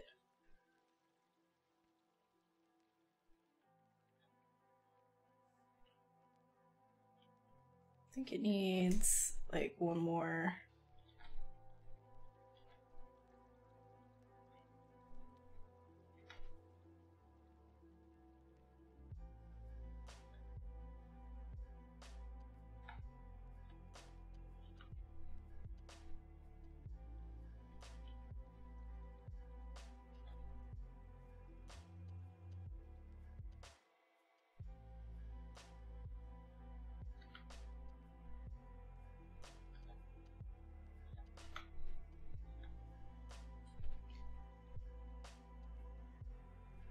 Oh yeah, this is for sure gonna need to be edited. These hands. Ugh. Okay, this is what I mean by kill your babies. It's not working. Fix it.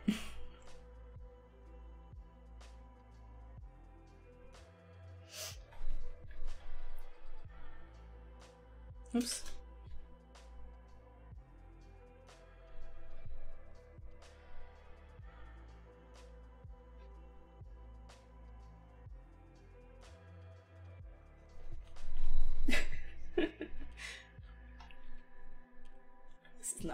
This is just not.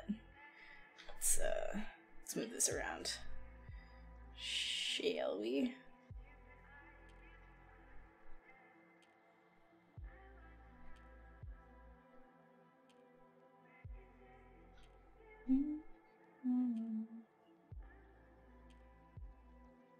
No.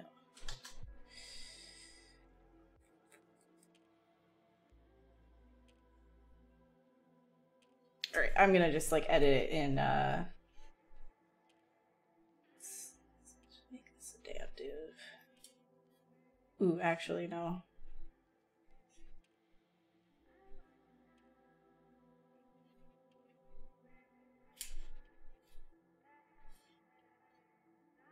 Yeah, we'll delete this one. Delete Renos. Okay.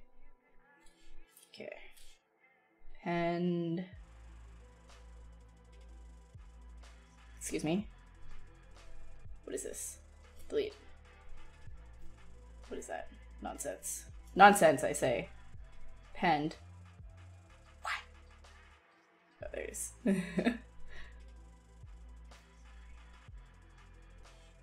Okay, so this. Just take this. Do do do do do do. Do do do do do do.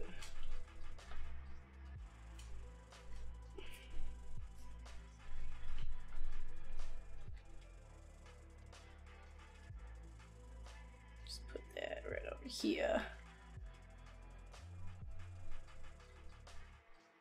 Oh, hi.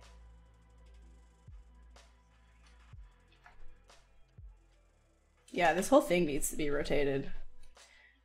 All right, let's do that instead.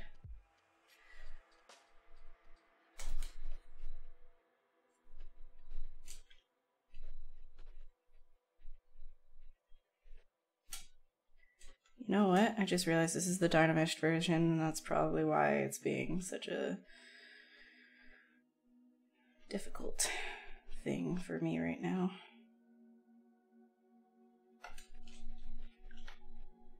Whatever, we'll figure it out. Okay, let's lower that Dynamesh then. Dang. All right. And time to chunk this up. Oops.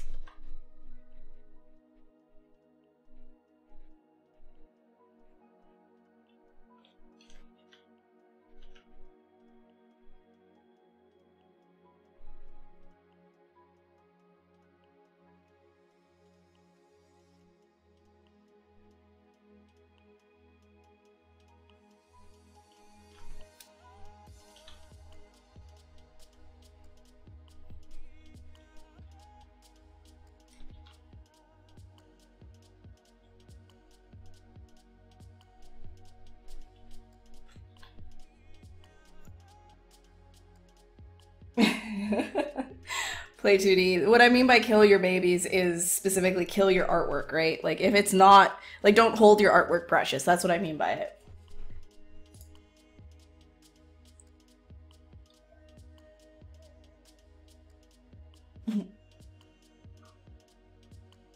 Do I enjoy the hobby of knot tying? Absolutely not.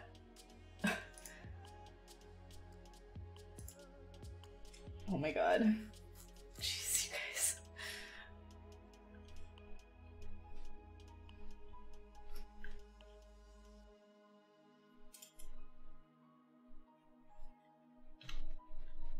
It's only 10. Oh my god, we have so much time. We have so much time.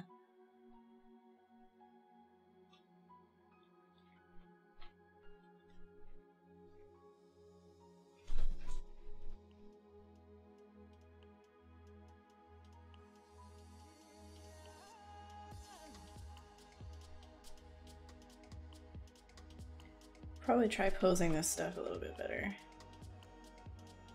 Right here.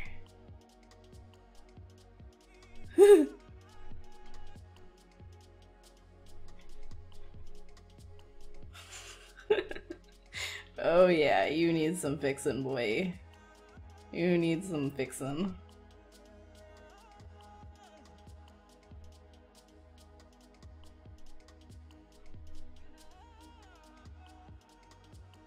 So I do a lot of this like playing around with proportions, just kind of seeing what it is that I want.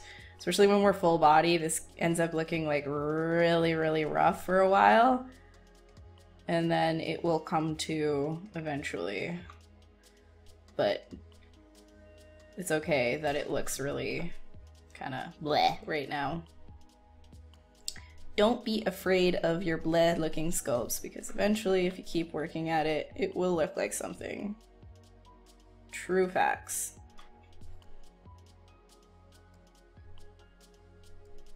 Have confidence in yourself.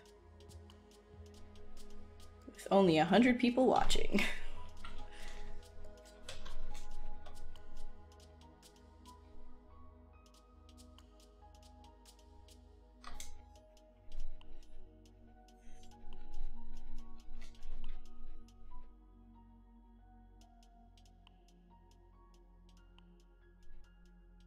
So what I try to do is find a balance in the character. Overall, I want to make sure that if I were to draw a line from one side, like, you know, straight down the middle, that there was an equal part, like an equal amount of mass on each side. Because then it says, like, you know, it can support itself in some kind of a some way, and it doesn't look like it's off balance or anything. So that's why I do a lot of like rotating with this kind of stuff, is just to like make sure that we're getting that. I want like more of a base for the foot.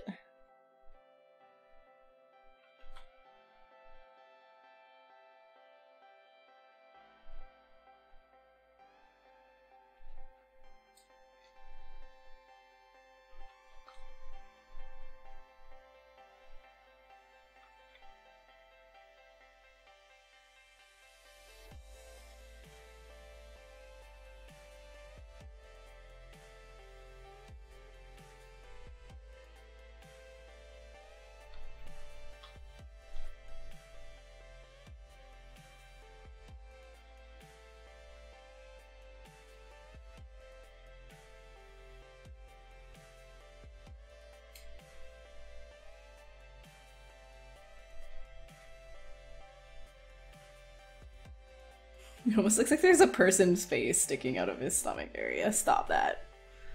Can you not?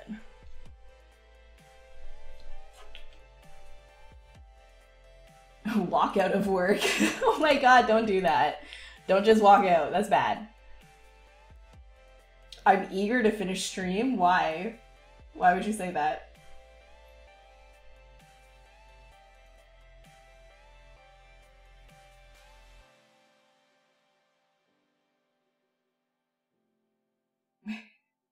The pinch brush, yeah, it is. It's really good for hard surface stuff. The pinch brush.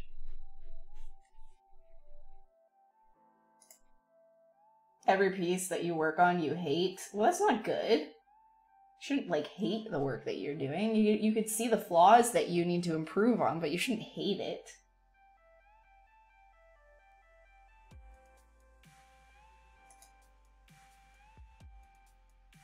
And then it grows feet.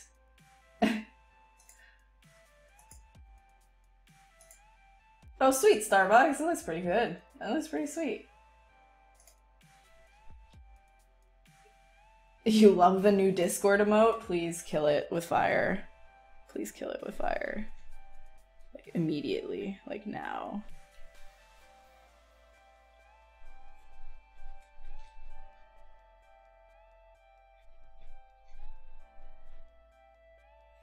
Actually, I don't really want this thing back here. Just decided against that.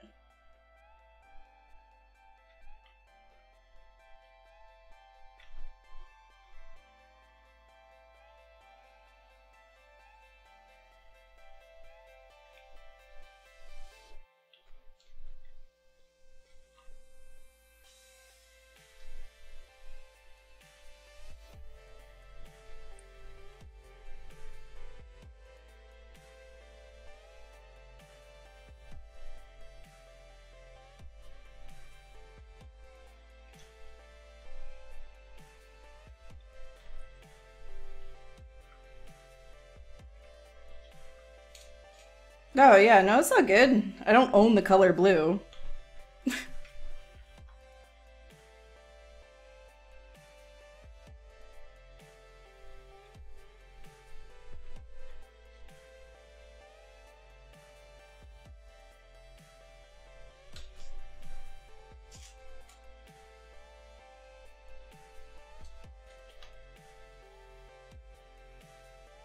I said I didn't want to give him thumbs, but I kind of want to give him thumbs.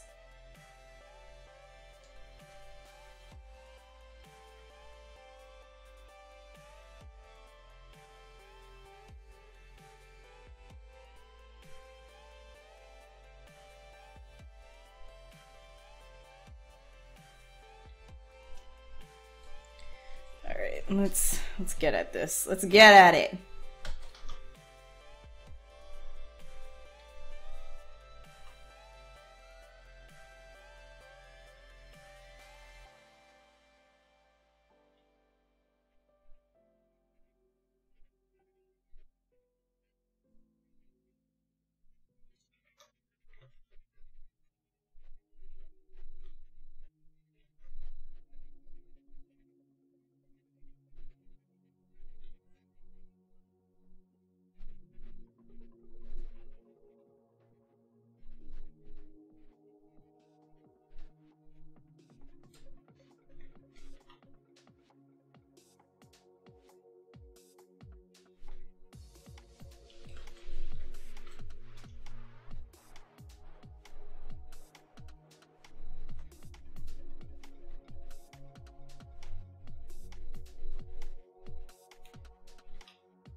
Doop, doop, doop, doop.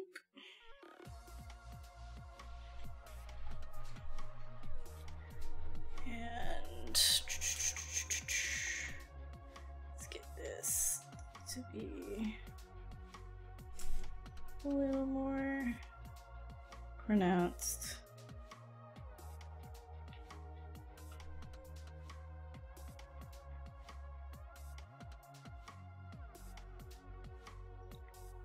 Get them bones.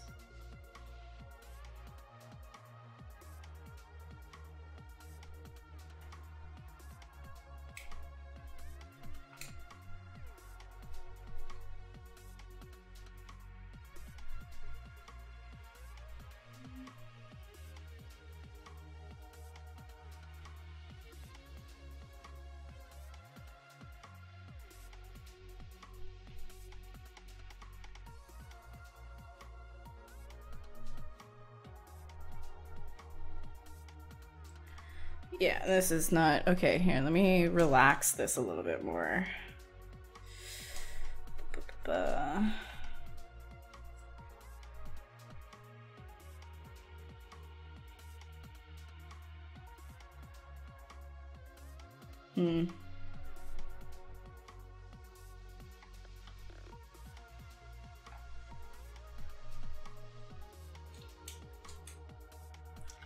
Fingers broken.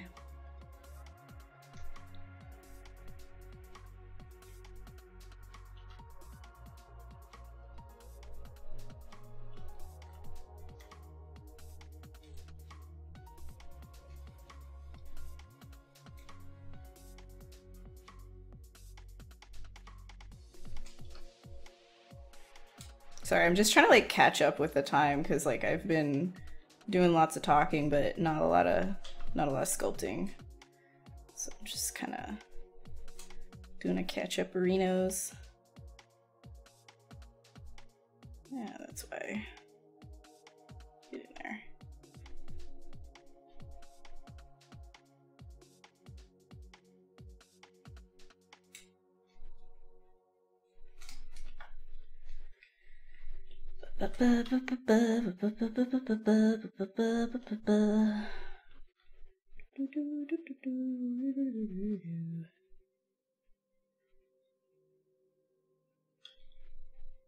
Sure this is facing the right way. I will catch up with chat in a bit, I promise. I just kind of want to get this to a little bit better of a position than I had it because it's kind of ugly.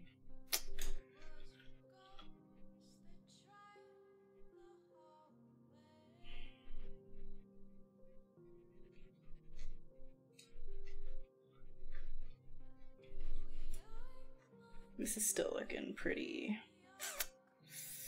Let's get.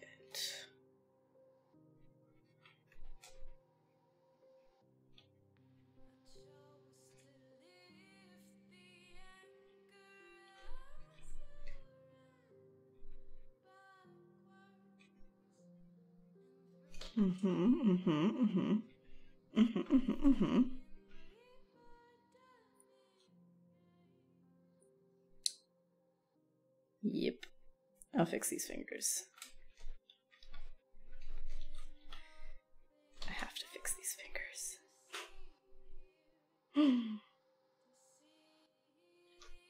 Oops.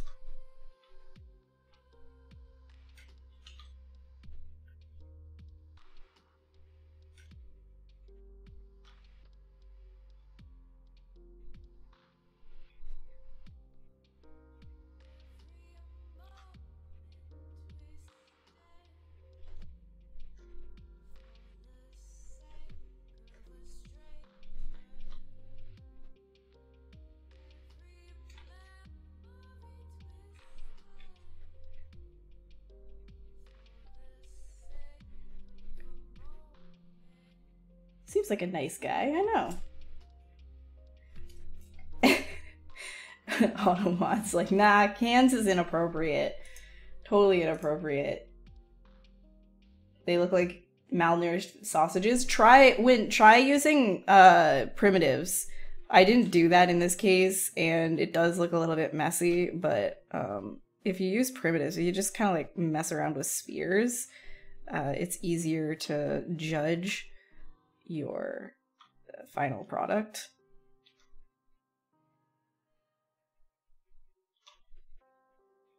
Nice.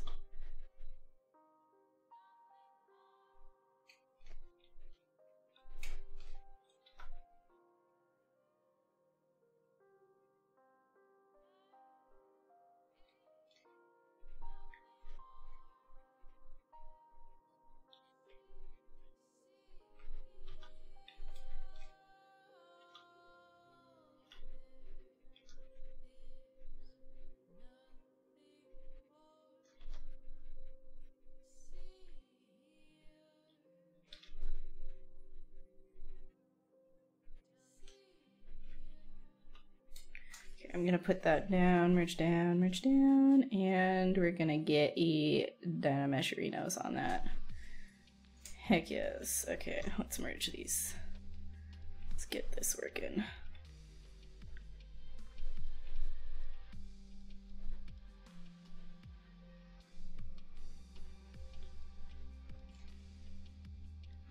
All right, that's starting to feel better. I can judge where that wrist is a lot more than what I was doing before. Raise the raise that up a bit. There we go. Oops.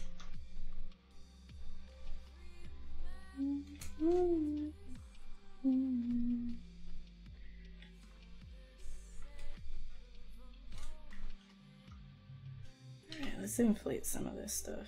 Let's get this. Skinny, but he's got that muscle. Well, a little bit of it anyways. I like the idea of it just kind of like hanging there. Like his muscles are hanging from his body.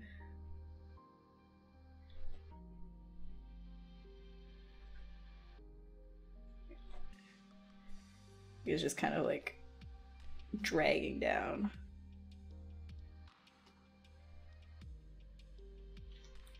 Got this one. Yep. More like a nice duck. Reminds me of Deathclaw. Oh, from Fallout? Yeah, guys, I think, again, like, if you have any questions, like, feel free to ask. I'm just kind of, like, in the zone. So, feel free to break me out of that anytime you want.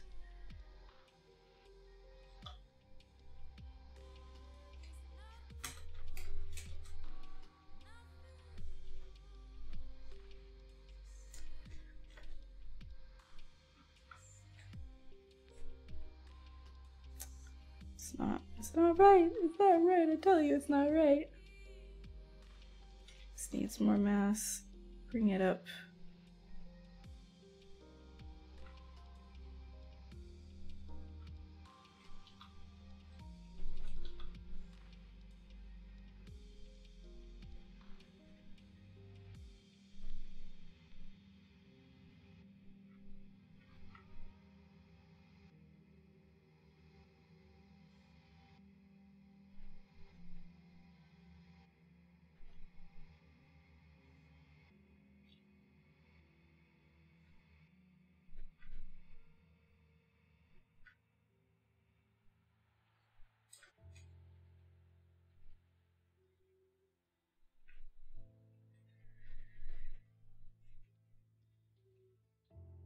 Which means this whole thing... Okay, sorry. Have patience with me. There he is. There it is. Just needed to rotate.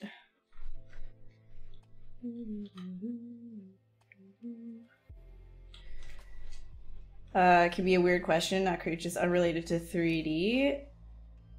Yeah, sure. Why? What? Not creepy, weird, just unrelated. Yeah, it's fine. What's up?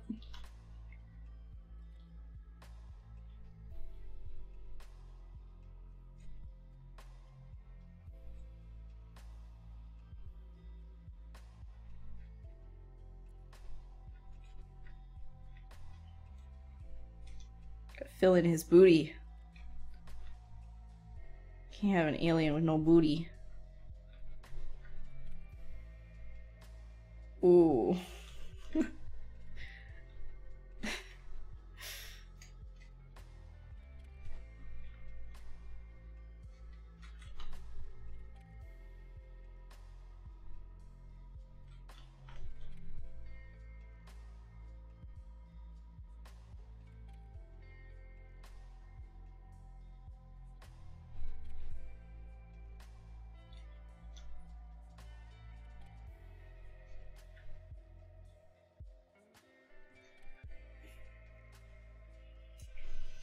Giving some toasty buns. Hey Kubrick, how's it going?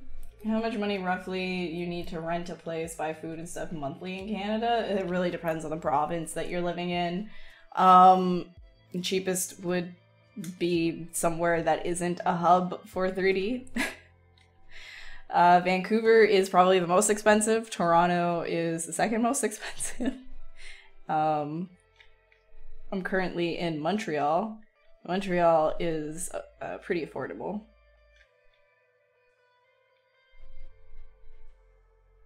But yeah, just really it depends on the place that you're looking at, really.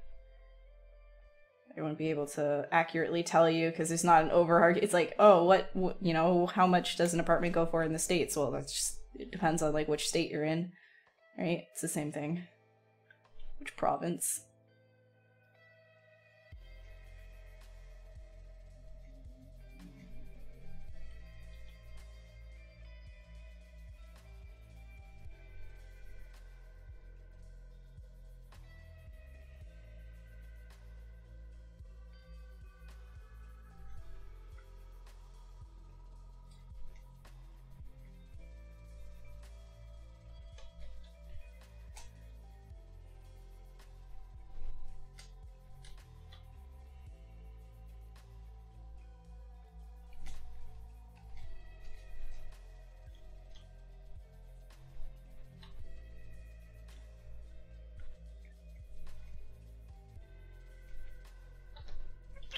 Thinking of sort of like a continuation, like tailbone sort of thing here.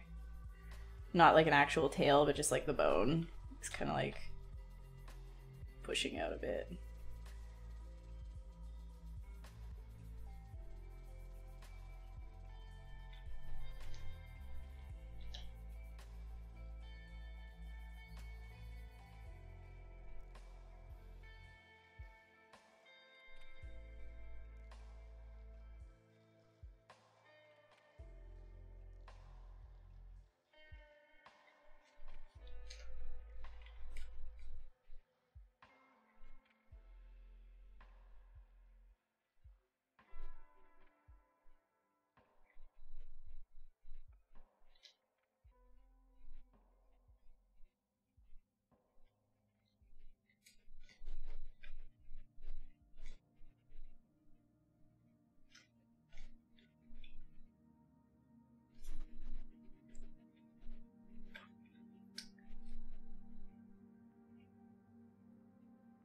Move to Ontario. Yeah, honestly, if you're moving to Montreal, you don't need to know a ton of French. Like, people here are pretty good about that. But Ontario, yeah, if you're gonna move to Ontario, if you're living in Toronto, just expect to pay a lot of money for a place. It's not cheap. It's not cheap. There's a reason why I left. If there's 3D art jobs, it's expensive to live, right? No, not really.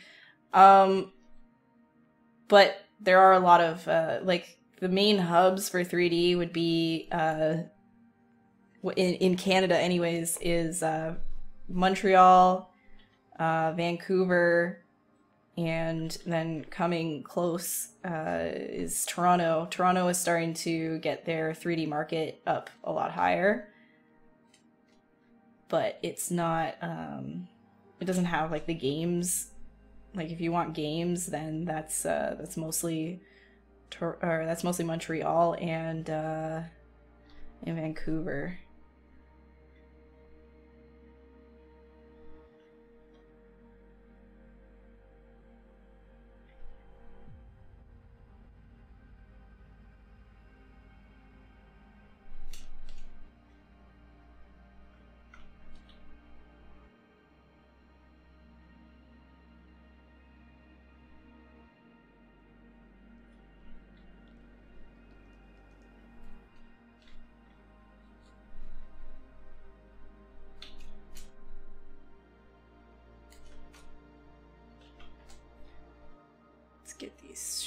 blades to be really nice and prominent.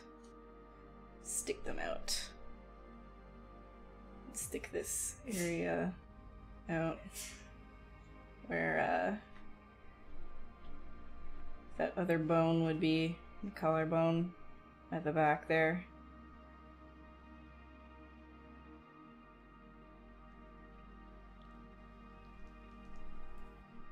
Bones, bones, bones. Bone, bone, bone, bones.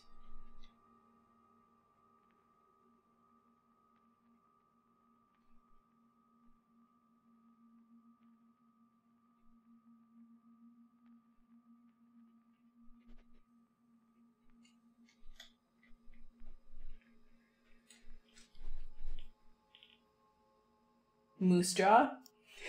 Who works in moose jaw? No one! Closer to Niagara Falls. Oh, okay, cool. I don't know anything about Niagara Falls in terms of like pricing, so.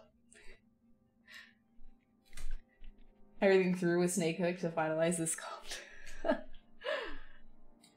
Well, you got me all figured out, don't you? Don't you? Got me all figured out. I'm just a faker. I just snake my way through everything. Ha, I get it. It's a snake hook. Ha.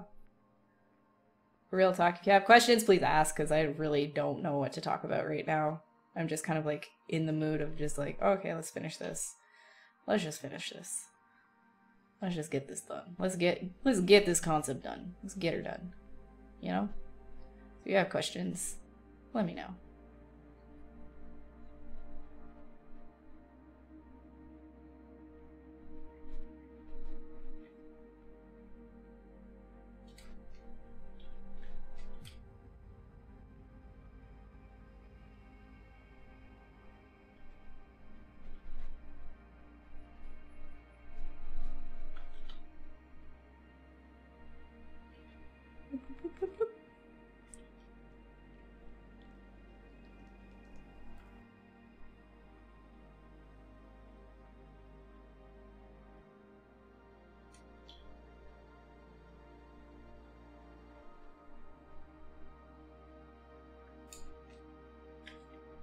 It felt like 3 hours. You've only been sculpting for 1. I know, I can't believe that it's like 10:45 right now. Like, I thought that we would be nearing the end of our session, but apparently we still got a whole hour and 15 minutes left. Today is like a time warp. Like, this is really weird for me. I don't know. But hey, whatever. More time, right? More time. More time to answer the questions that you get from me.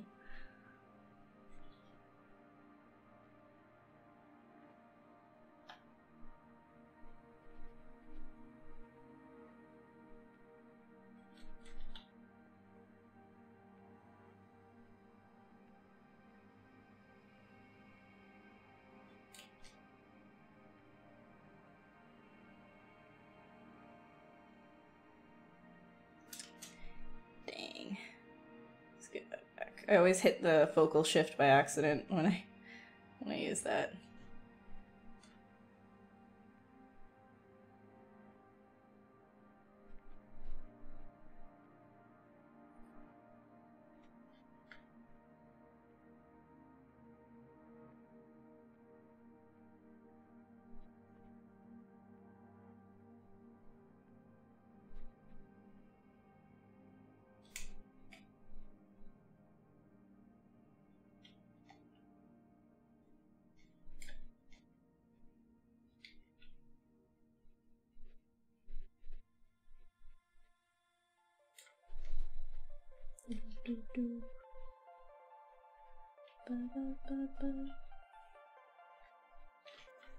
Where Ash starts rambling to herself. Yeah, basically. I mean, like, if you had to stream, like, and teach, like, talk about teaching for 4 hours straight, you'd start rambling to yourself as well. Important thing to know before deciding on which Canadian city to move on, which city has the best poutine. Montreal. 100%, hands down. when you're presenting a concept, you're posing it or presenting T-pose or whatever, also lighting any special one, posing creature. Lighting, it just depends on what the creature is. If it's supposed to be a spooky creature, think of maybe like some really dramatic lighting. If it's like a stylized thing, then maybe think about doing something a little less spooky and more of like just a generalized like studio setup. In terms of posing, yeah, it's best to pose it. It's best to pose it for sure. I would not show the T-pose unless, like, you know, you have that as your model. You can show the T-pose, but I'd say like you'd want to show like a posed version of it, or like just general like rough pose of some kind.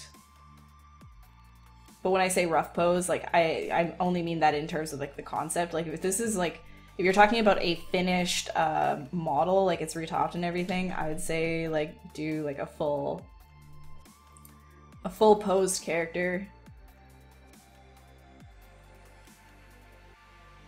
But just, you know, any time that you're wondering, well, what should I do for it? Just think like, what is that character? Like what's its purpose? What does it do? And then make your pose and your lighting based off of that.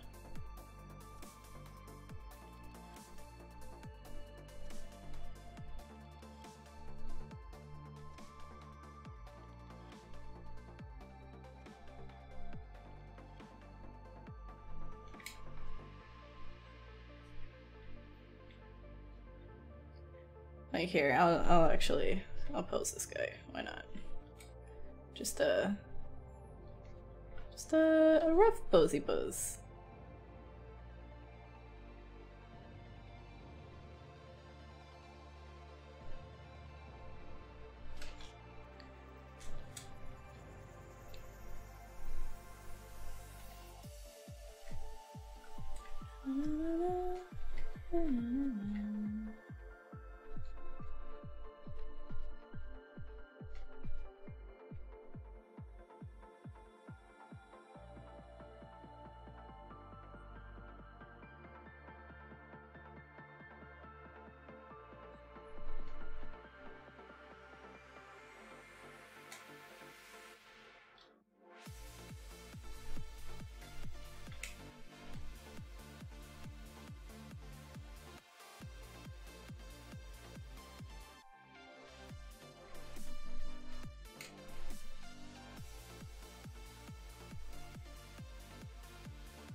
Oops.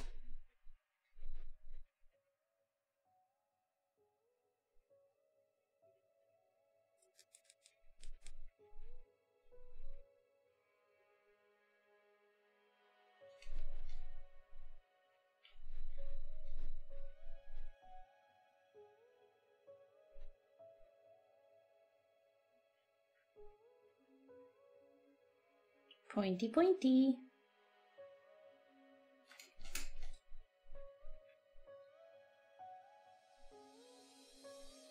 And we can take this guy right here.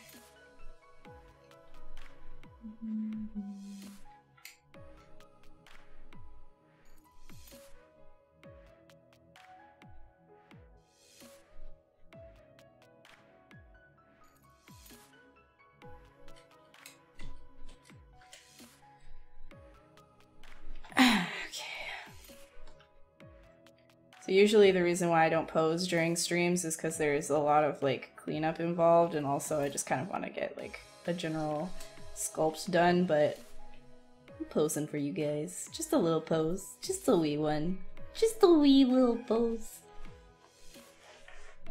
He is sad. He's very sad. Hey Ophal, how's it going? Yeah, visit Jackal. You'll love the food here. It's really good. I'm not bored of you guys. Oh my gosh, no. I just don't know. I don't know. Like, if you guys want to know something, just kind of like ask.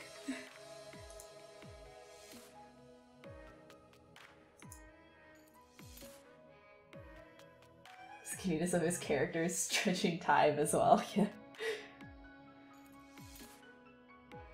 The train leaves. Wait. Oh god. I'm not gonna not answering. A little hard if you don't speak French. I disagree. I think it's been totally fine for me. They're really, really nice here. Hey Mame, how are you? I'm a poser, yeah, I know. He looks like buying something. Can I have that, please? Can I please just can I have it? Can I have it? Can you just give me that?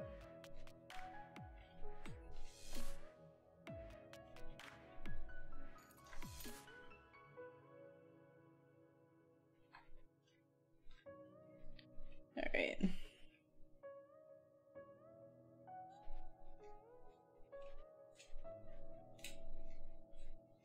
But because we're doing that, I kind of want to do something with this mouth area more so. Like, just like really exaggerate that.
Still, yeah, there you go. See, Tabor's fine with it. It's actually not bad here at all in terms of that. I was worried as well when I moved, but like people are really good about it, and I've been learning.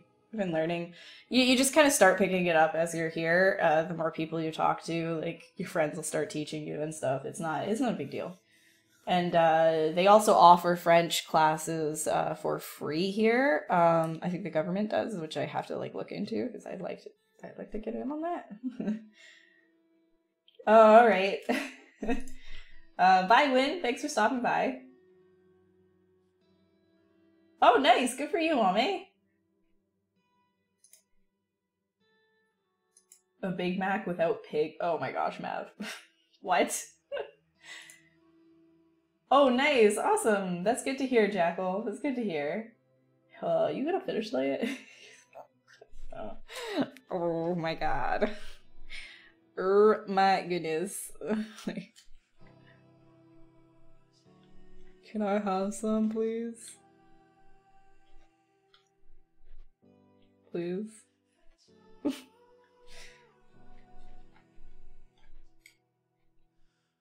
Alright, let's do this.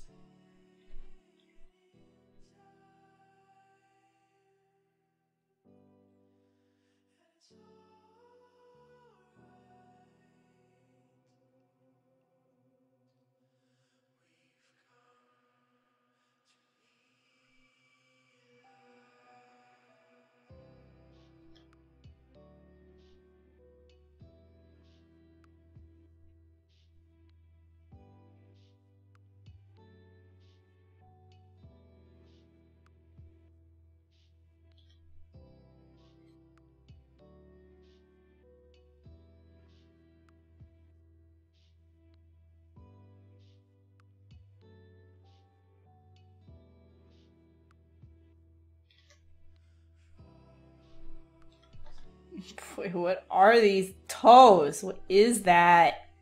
What is that? Stop it. Stop. Your toe's nasty. I'm sorry, I'm toe shaming my creature. My alien bro. Sometimes you gotta toe shame. Sometimes it's what it takes for them to make a change. Gotta toe shame him. What is that toe?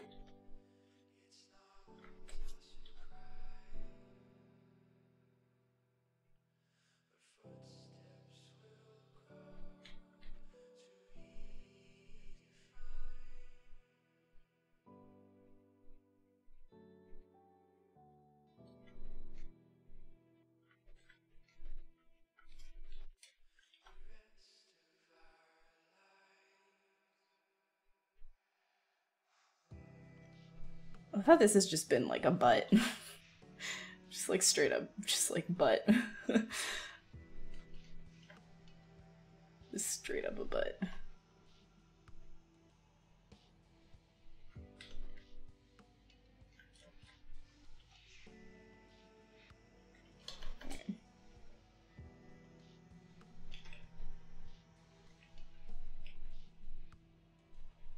Ooh yeah, get that, you know, thigh. Support yourself with your muscles. You like his toe? Oh, okay, I'm sorry. No toe shaming. I'ma still shame them. What is that boy?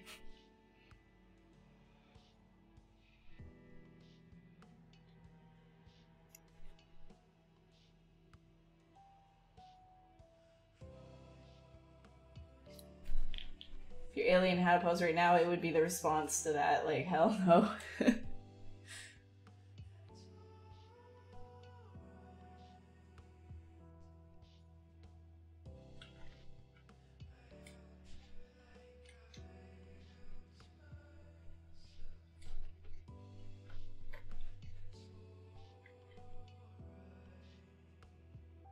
Okay, let's just get these toes looking a little bit more toey, and then we're going to pose his legs a wee little bit.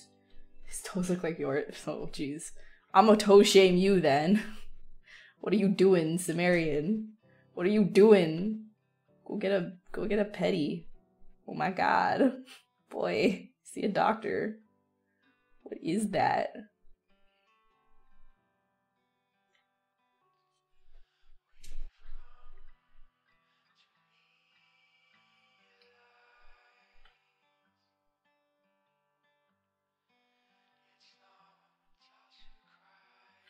Realize we talk about feet on this stream way too much. Like, it's not healthy. Like, it's not right. It's just wrong. It's so wrong. Alright, that's it. Next stream, no body. We're only gonna focus on the bust. That's it. No body stream next time. So we can avoid this toe nonsense.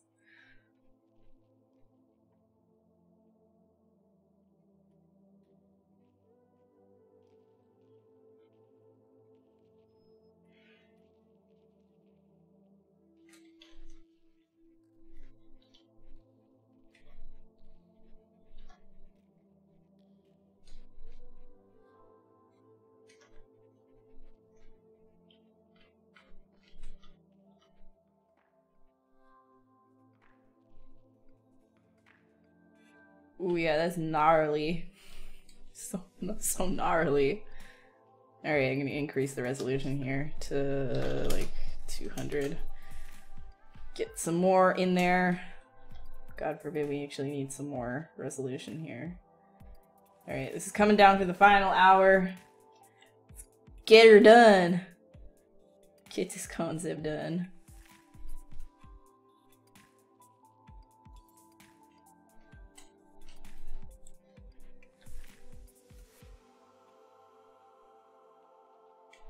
Okay, I'm not gonna put too much information there because I'm gonna start moving these legs. These liggity legs. Hello. Oh, well, it would be good if I didn't have my symmetry on. That was split the masked.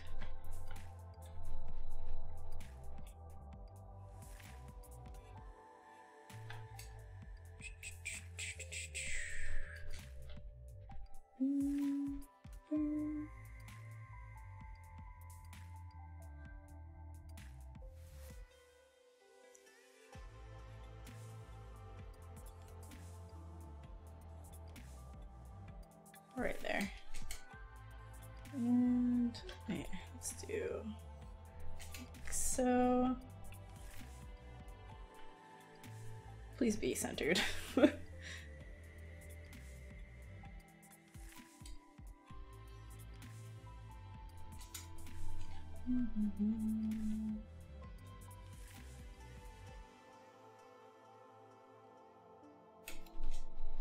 And we'll push that out just a little bit more.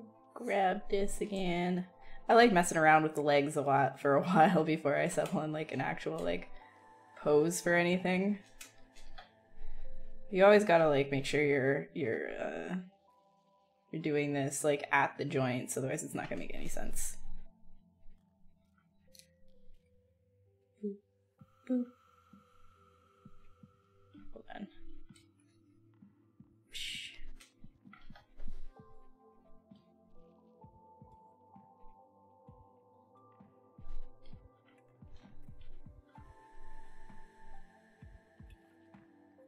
There we go.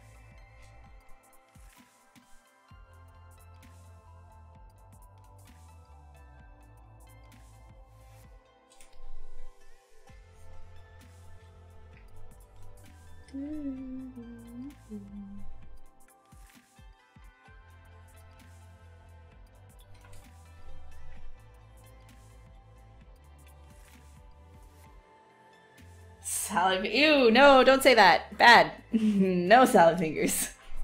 Gross. Oh, the shoe fits. Oh my god. Yeah, not many shoes are gonna be fitting this kind of thing, man. Like, I'm sorry to break it to you, but no.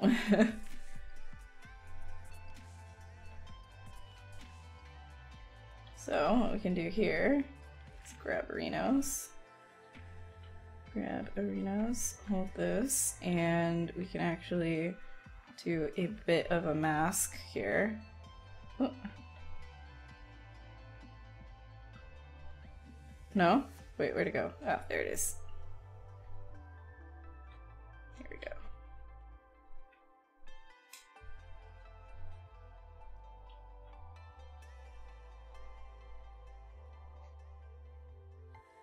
go. Ooh. No.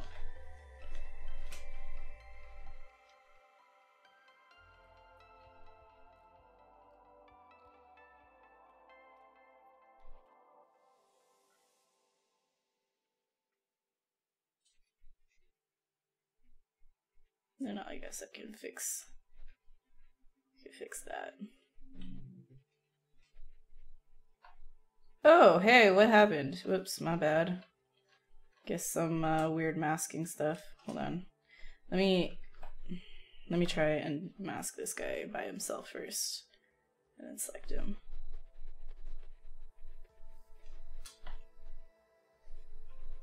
Alright. Huh. What's going on? What's up? What's up? You know what? There's probably... I just wasn't grabbing it properly. That's probably why.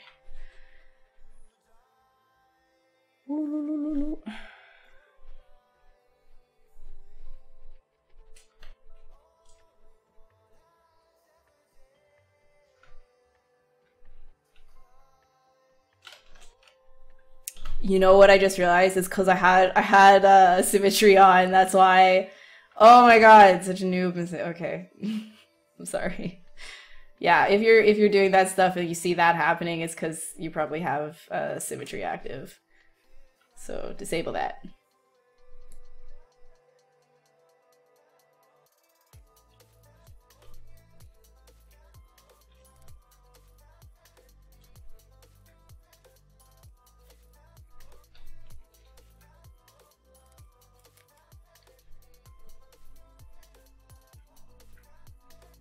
Alright, and now when you're doing this sort of a thing, the shoulders.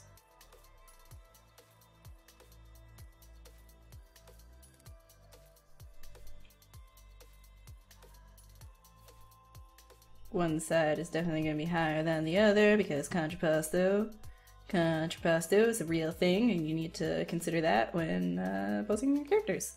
Yep.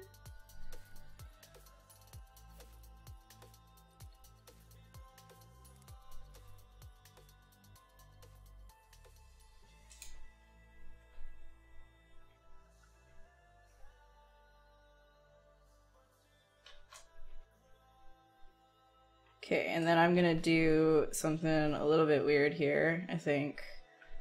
I'm going to grab this bottom piece. Okay, suddenly we have a posing stream. What up?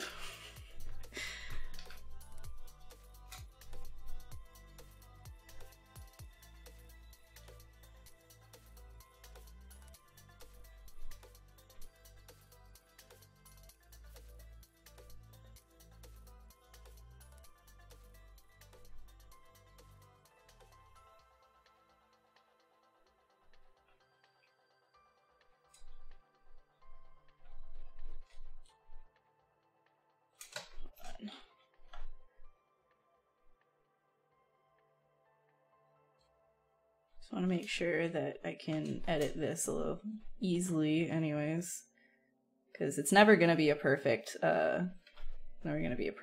transition. You always have to sculpt a little afterwards, so don't worry.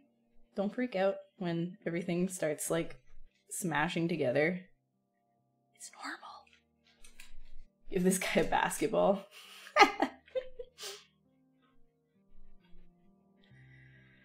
Oh dear.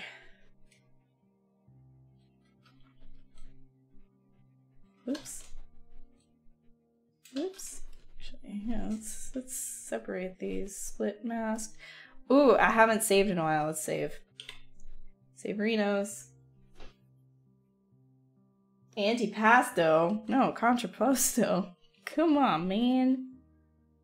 Come on. Don't be like, don't do that.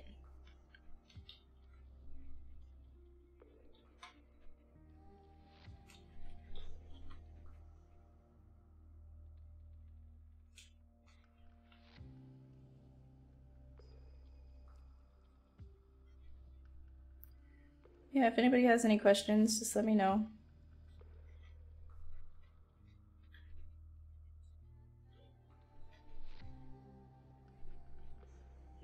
This arm.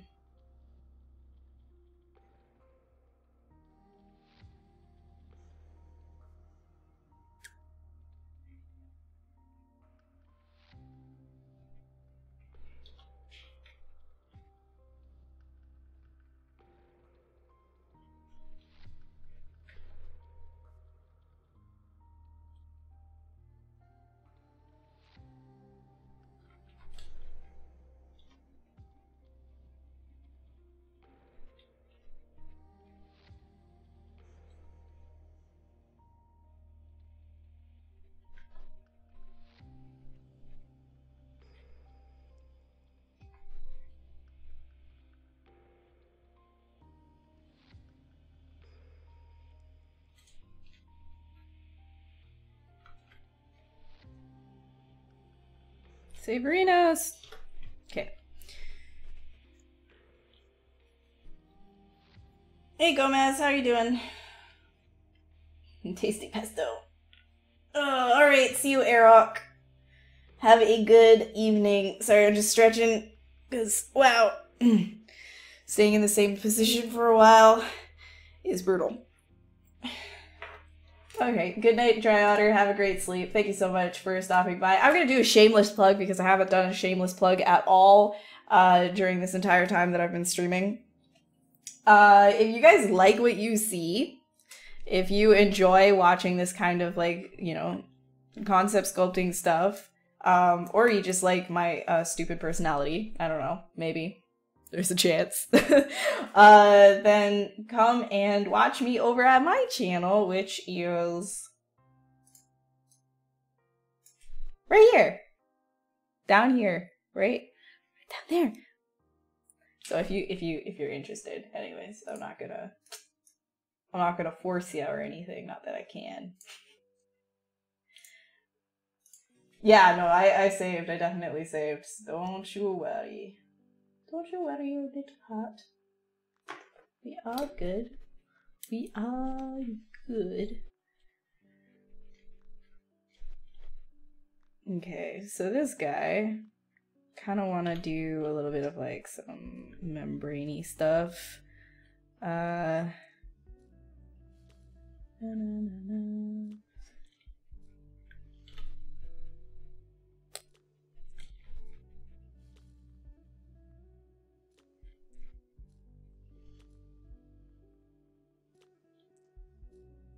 What is this, you might ask? Oh, it's curved quad pill. That's what it is.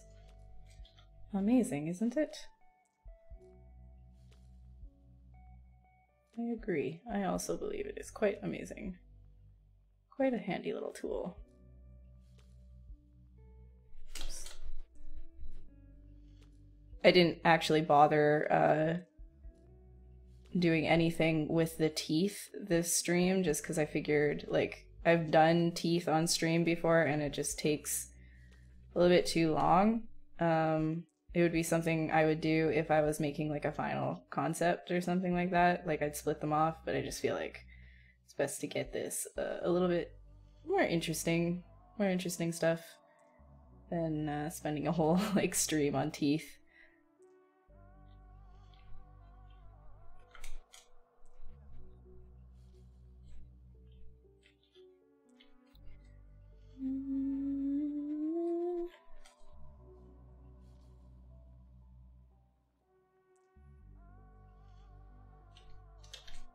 Get this smaller.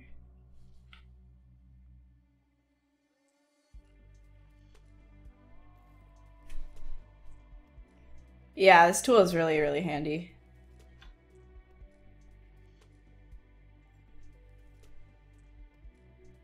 And if you haven't used it before, I recommend you try it.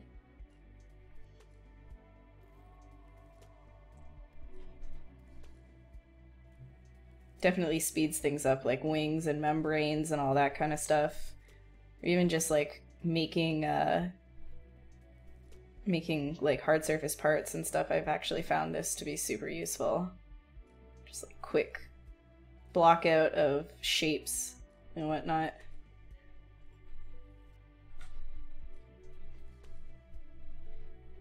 Get that in there.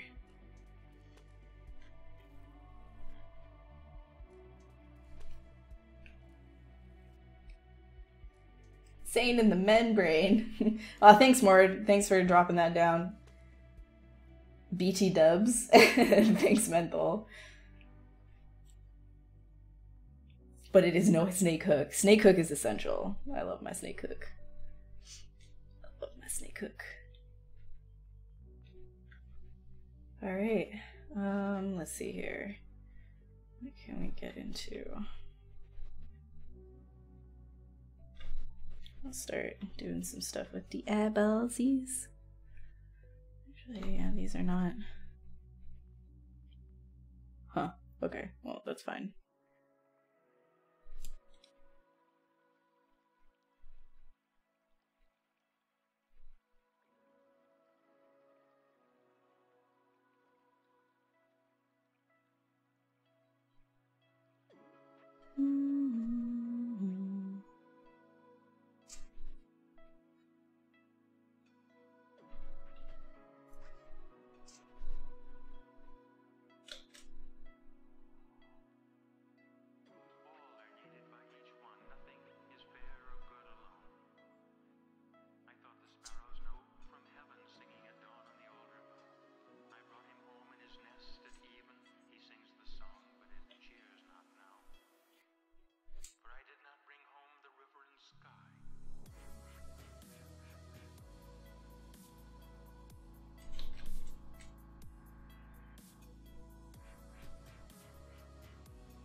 Hey.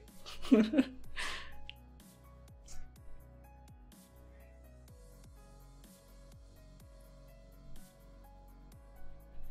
make them a little bit more prominent.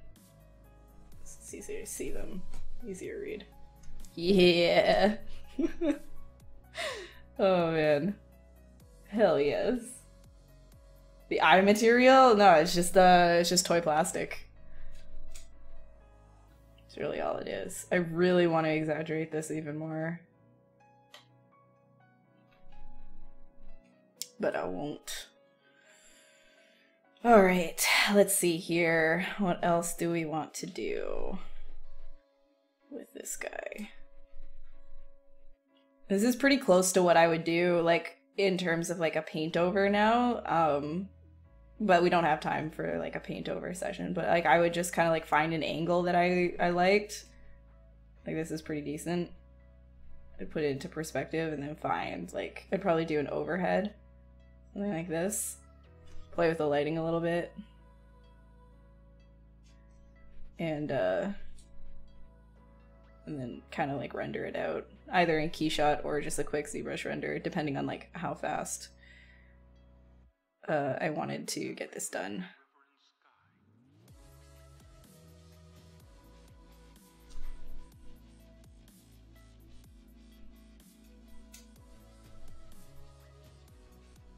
Been working on your project nonstop since you started streaming. Well, the thing is, like, if you do this as much as I do it, you're gonna gain your speed. Like, you shouldn't focus on speed. You should focus on just getting good at what you do. And as you can see, like, it's if you're doing concept sculpting, it's less about, like, that final finished, like, polished look. I do that. I definitely do that for work and stuff like that. But when I'm doing, like, quick concepts like this, I try not to focus so much on those little details, because that's where all the time kind of goes, is those, like, you know, getting all those little details in. So if you kind of just focus on the main shapes and stuff, and then you realize that, like, in your paint overs and stuff like that, you can really, like, you can really get it further in a short amount of time, then you're golden.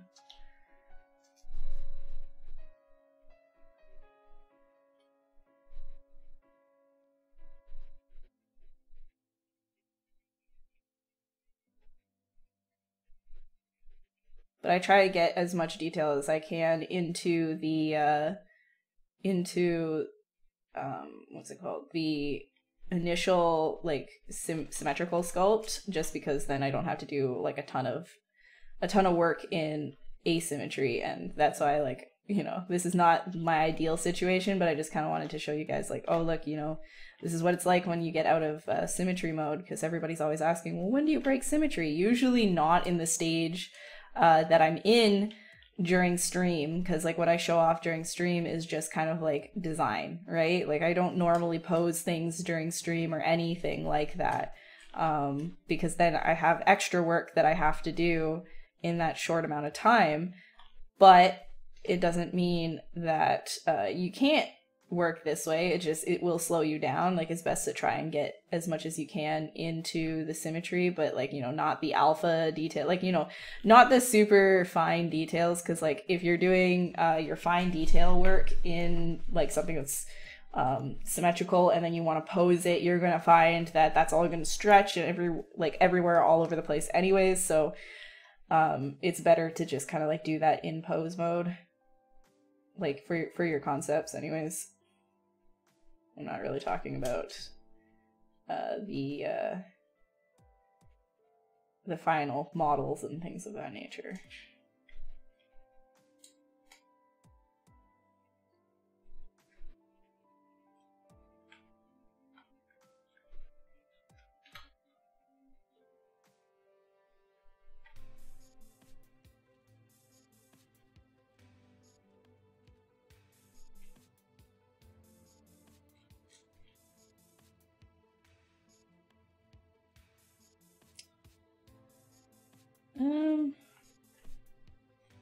How much time do we have? Half an hour.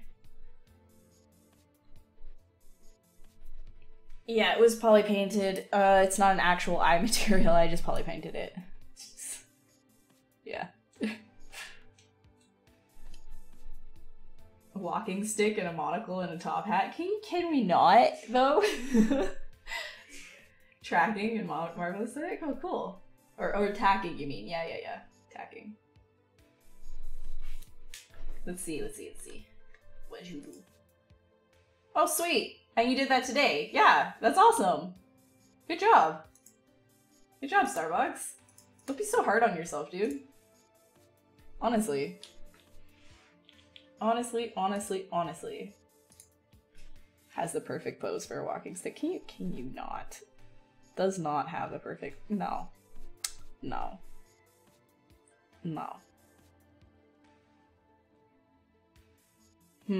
I'm just kind of like imagining sort of yeah, I guess we can do slobber. I'm gonna do slobber. Because you guys have seen me finalize legs and things like that before. Many times, actually. But when do you see me do slobber? Hypocrite. All the time. You always see me do slobber. I'm always doing slobber. What you talking about?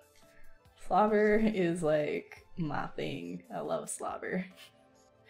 Not in real life though, unless it's coming from a doggy. And it's loving me.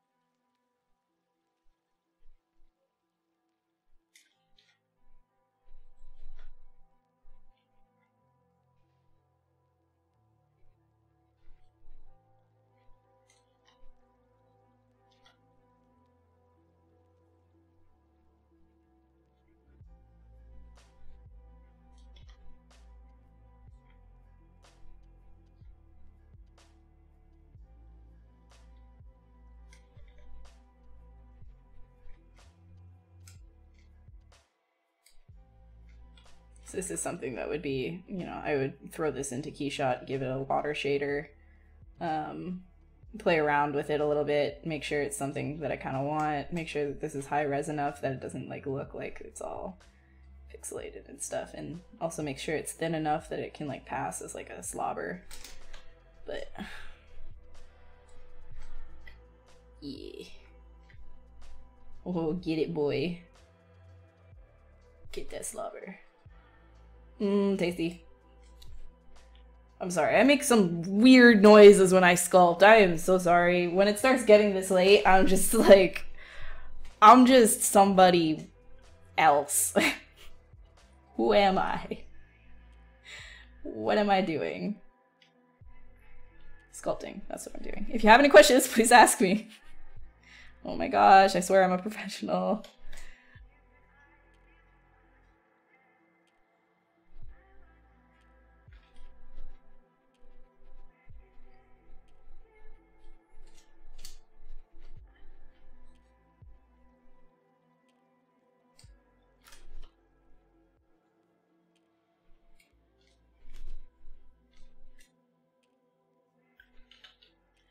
Actually, that would be kind of cool. I just thought of something. Kind of wanna get masked.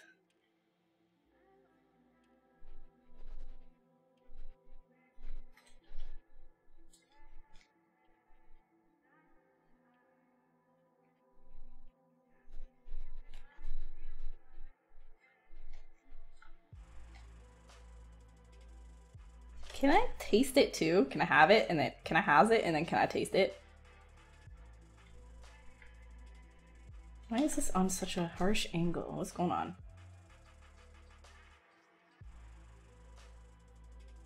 What's going on?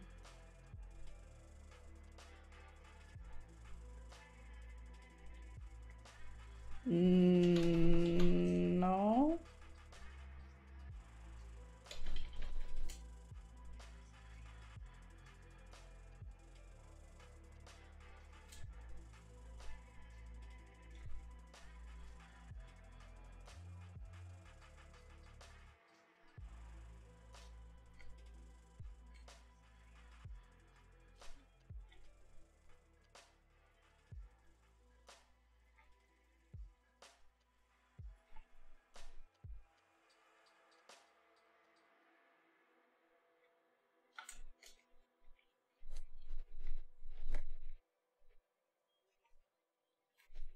Hey Ash, quick question. How do you get really straight lines like when you pinch something to make sharp edge down the lines? Is it just lazy mouse? No, okay, so this is gonna sound very dickish, but it's practice. So when I do this and when I do this and I get like a straight line, you're gonna see that it starts doing like this shaky thing if you move your mouse a lot. So if you have a light touch and you just kind of focus it in the areas that it's starting to wobble, you're gonna start getting like a really straight line just like that. But you have to like really play around with the brush to start getting the feeling of it. But once you start understanding how the pinch brush kind of like reacts to things, you're gonna be like, oh dang, why was I doing anything else? This is amazing. So just try it out a couple of times, and if you really hate it, and then, you know, no hard feelings, but I love the pinch brush, so.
Can I have some?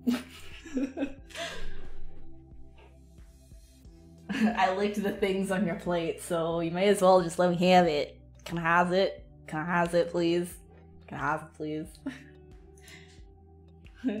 I'm me in panic mode, having questions, keep doing stuff with the alien. Okay, I guess. I don't know, I feel like I'm here to answer questions when you guys don't have questions. I'm like, why am I here? What am I doing? What is my life? Please help. Let me help you. So I feel like I'm here for a reason.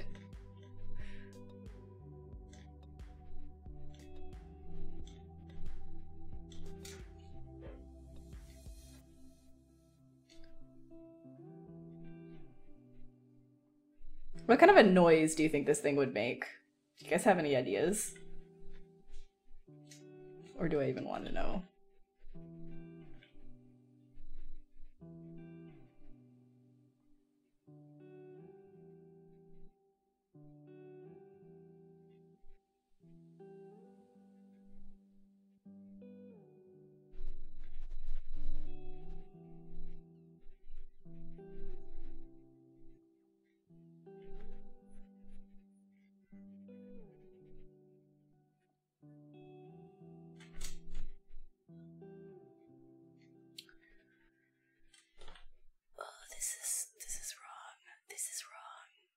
Gotta twist this arm more.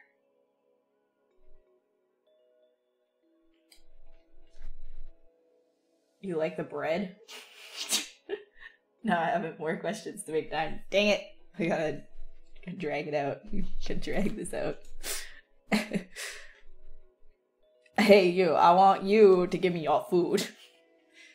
Do I keep reference up while sculpting? During these streams, no reference at all. It's just, the idea is to just sandbox sculpt, kind of like do it out of my head. That's the whole purpose of like these stream sessions. But when I'm doing something for serious, for reals, yes, I do reference. How do I life? That's a good question. Breathe. Don't forget to breathe. Eat. Sleeping is optional. Chicken. It would make a chicken noise? Yeah, I just want you to describe the noise. Like, just type it, you know? Like, type what you think it would sound like. The noise you'd assume is a low hiss. Matter is just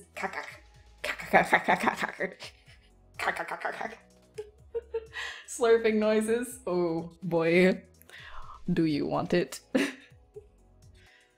A hissing chicken sound? I don't even know what that would sound like. I can't really describe it with anything. Not weird. Cockroach hiss. Yeah, actually. Yeah, probably. Baby. Just the offended alien. The super offended alien. Oh, thank you, Nezumi. I appreciate it. Makes a platypus sound, but don't ask me what sound a platypus makes. Good. Bugox. I just imagined that. This could be like super guttural, like Bugox. I can't do it. Watching you and the other Pixelogic streams teach you a lot. Oh, that's so good. I'm so glad. I'm really glad. It's good to know. It's good to know. I do some teaching. I'm kind of useful sometimes. Sometimes. Maybe. A little bit. So like at this point I would actually probably take this to do like a quick paint over. I'd have like a few angles of it, right, just to like demonstrate what it is, or even just like an illustration based thing. Like I would actually probably paint over this, but I'm just gonna go and do some extras on the face because I can and I don't want to touch anything else because I don't have to. That's why, because like no one's the boss of me. I'm gonna do what I want.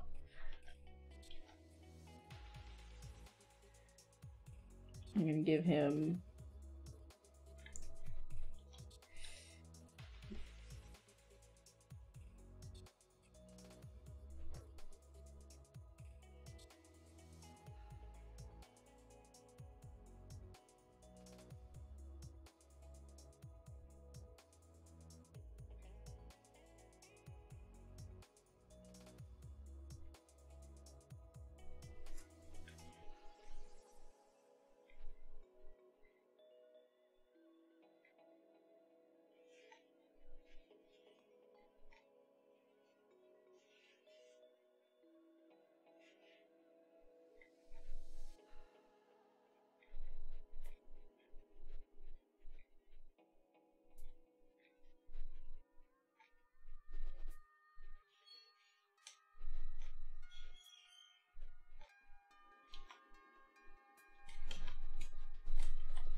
accent he should talk with, like Italian mafia kind of monsters. Hey, I'm walking here. That would be so weird. That would be super weird. I don't like it. He's strong, independent. Oh my gosh. Oh my gosh, menthol. Please. Okay, now you guys are just reeing. Lots of re in chat. It's unbelievable. One person says re and then everybody's just re. It's infectious.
Yeah, so this is one of those things where I'm just like, well, I kind of wish that I didn't pose it so fast, because then we could have done more work in symmetry.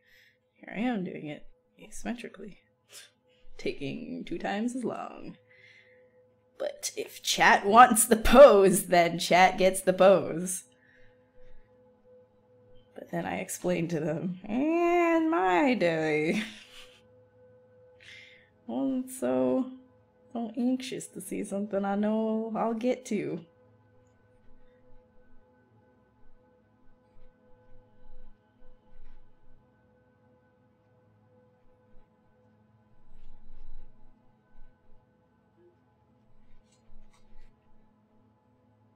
Where the pants, yeah.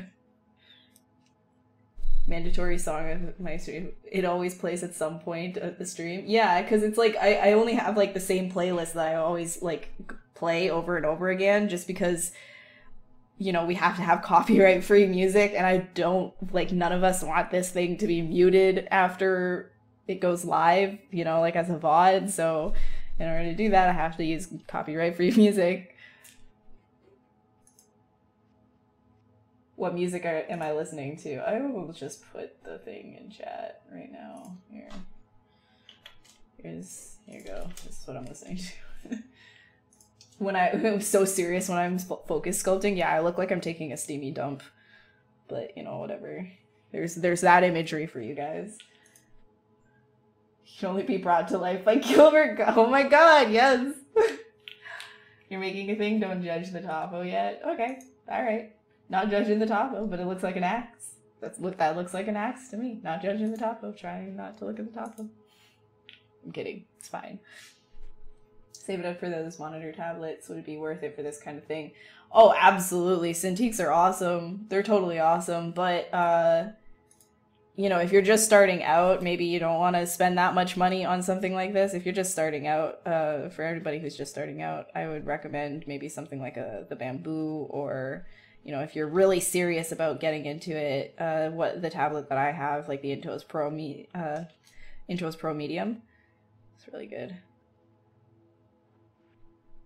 But that's like only if you're like serious, because they are pricey, a little more on the pricey side. Not as much as a Cintiq. Cintiq is like a couple grand.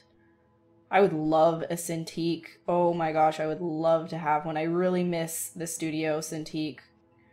I really miss that, especially for painting. Like, sculpting is one thing. Like, I can sculpt without, with like good hand-eye coordination, you know, like not looking at a screen or anything.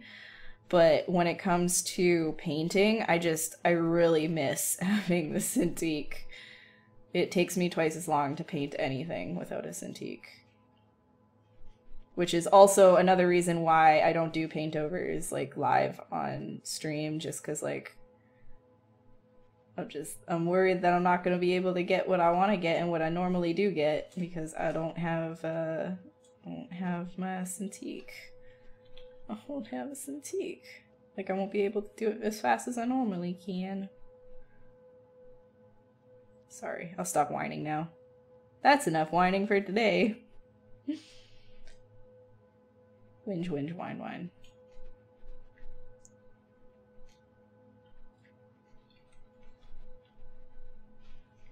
What time are we at? Oh, I still have time.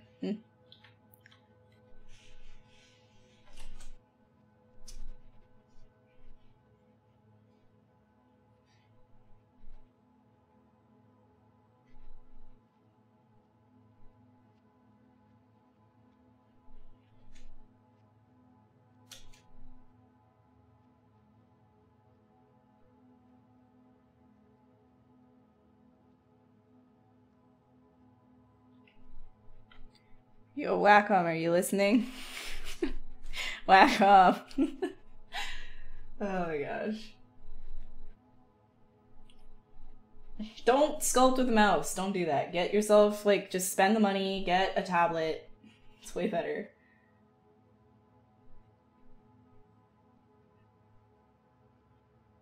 Painting is awesome. Yeah, I know. You need it for painting. It's so good. Hey, Yedo. How's it going?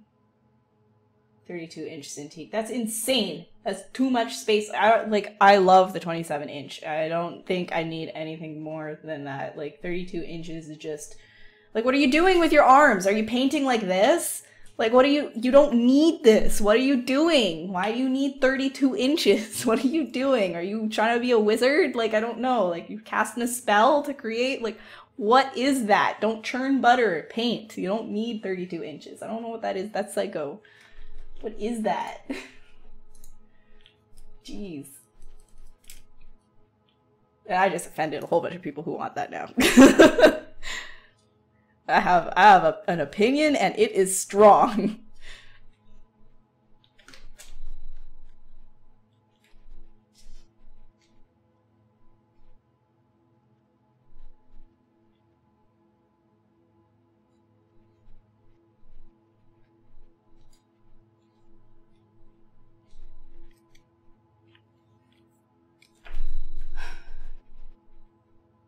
Yeah, like what, like where would you put it? Like, I don't understand. Like, I guess like maybe for like, you know, like presentation purposes and stuff, it's pretty dope, but like, why? Like, as like just an art, like, oh, I don't get it. The 27-inch is pretty sweet though. Like, but even that is like, it can be a little bit excessive. Like, you don't need the 27-inch, but I do really enjoy working on it.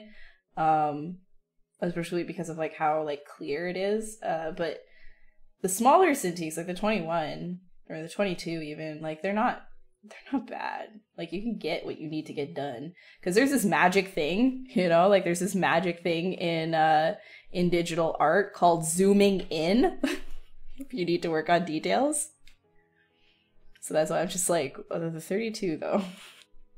That 32. Is that really necessary?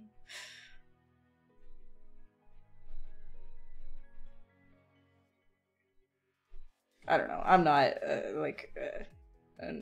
I'm not the target demographic, I guess.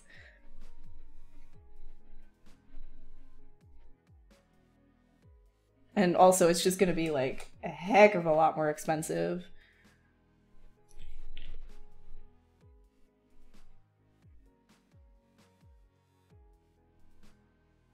How do you put the material in a single tool?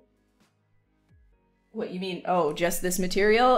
You can fill objects. So make sure that you have an M or MRGB active on the brush that you have, and then go to your color tab, and then fill object, and then that'll fill the specific subtool with that material that you have selected.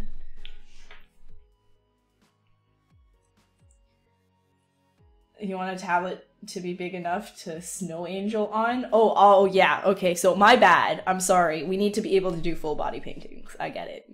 I get it now. Totally makes sense. Just attach. So, oh, okay, so I get it. So that would be like a thing that Wacom would be releasing right after. So it would be like, you get your 32-inch tablet, and then you could buy an overpriced bodysuit that has little nibs like the stylus on it to attach to your body to then just rub yourself all over the 32-inch, and you'll end up with a paint. Okay, I get it. Good business strategy. Wacom, are you listening? Can I have a 27-inch, please? Wacom, can I have a 27? Oh my god, I'm like the most obnoxious person in the— okay, I'm sorry. Hi, I'm an artist. I make things. Repetitive motions, since you have to use your whole arm. You don't have to, though. Even on the 27-inch, like, I thought that I would have to use my whole arm. I don't. I end up just, like, zooming into an area and just...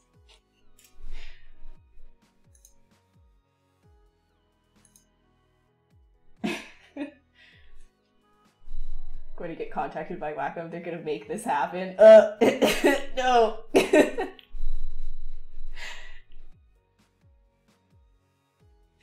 Wacom, please give. Can I has? I licked it. Can I has it? I licked it. Can I have it? With a built-in on sound sounds like a good idea. No. Jeez. Okay, I'm going a little loopy now. We're almost at the end of the stream. Yeah, so this is what we made. This is what we made. I didn't do a lot in the last little bit of the stream, probably because I've been a little bit loopy here. Been losing focus. I guess that's okay. That's fine. No one's perfect. Especially not me. Hey everybody, did you know it's self-depreciation hour? Actually, this one, it's more like that, doesn't it? Doesn't it? Ooh.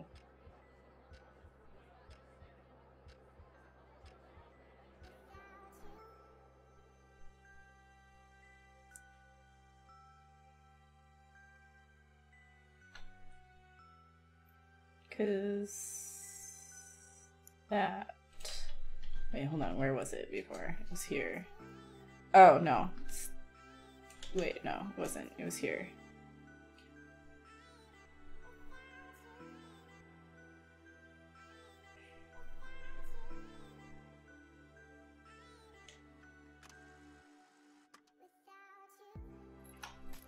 Okay, shameless plug time. If anybody are interested, oh my god, I can talk. If you guys really enjoyed this stream, please give Pixelogic a big, fat, and juicy, delicious follow. Not just a normal follow, like a juicy, delicious one. Like, just smash that follow button on Pixelogic. Smash it! Just smash it. It's up in the corner. It looks like a heart. Just love it. Just give it that love. And then, if you like me, also do that on my channel, you know. Just be fine. Totally fine. Yeah, and I stream every Wednesday and Tuesday. Sorry, I'm all over the place right now. I stream every Tuesday and Wednesday. I stream here every Wednesday at 8 p.m. and then every Tuesday on my channel at 8 p.m. as well. So let's see. What's a good angle for this guy? Like, what's a good... There's not really like a... Yeah, we could do this. This is a fine... That's a fine angle. Right, like that. Good. Whoa, hello. Ooh.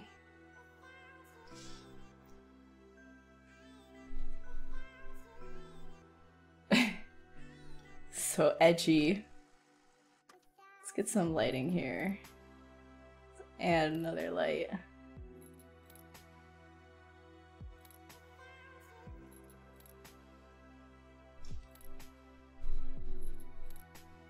Ooh, that's not good. Light. Light. Light, please. Alright, let's try that again. No. We need that to be stronger.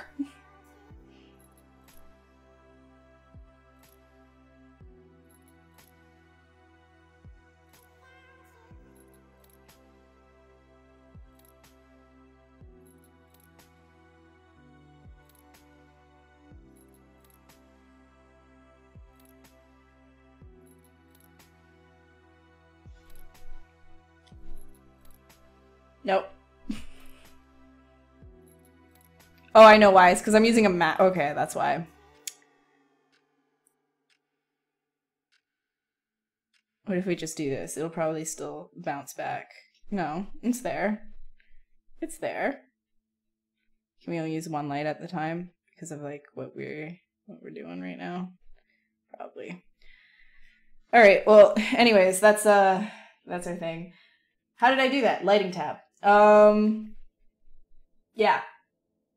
Yeah, so thanks guys, thanks for hanging out. If you're interested in more stuff, feel free to join me on my channel, which is located at the bottom right there.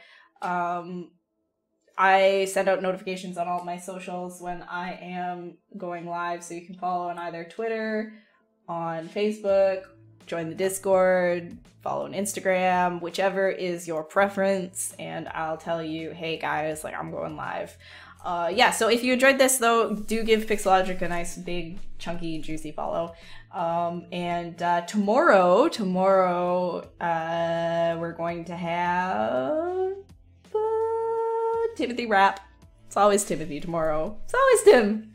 Yeah, so enjoy watching him tomorrow. He's doing content production for video games on Thursday at 12 p.m. PT. And then on Friday, we have Danny and Joe Mena. Joe Mena, I think, I'm not sure, is this his first time streaming on Pixel? It might be. You should definitely check him out. It might not be his first time. It might be his second, but not keeping track of it. But he is really, really good.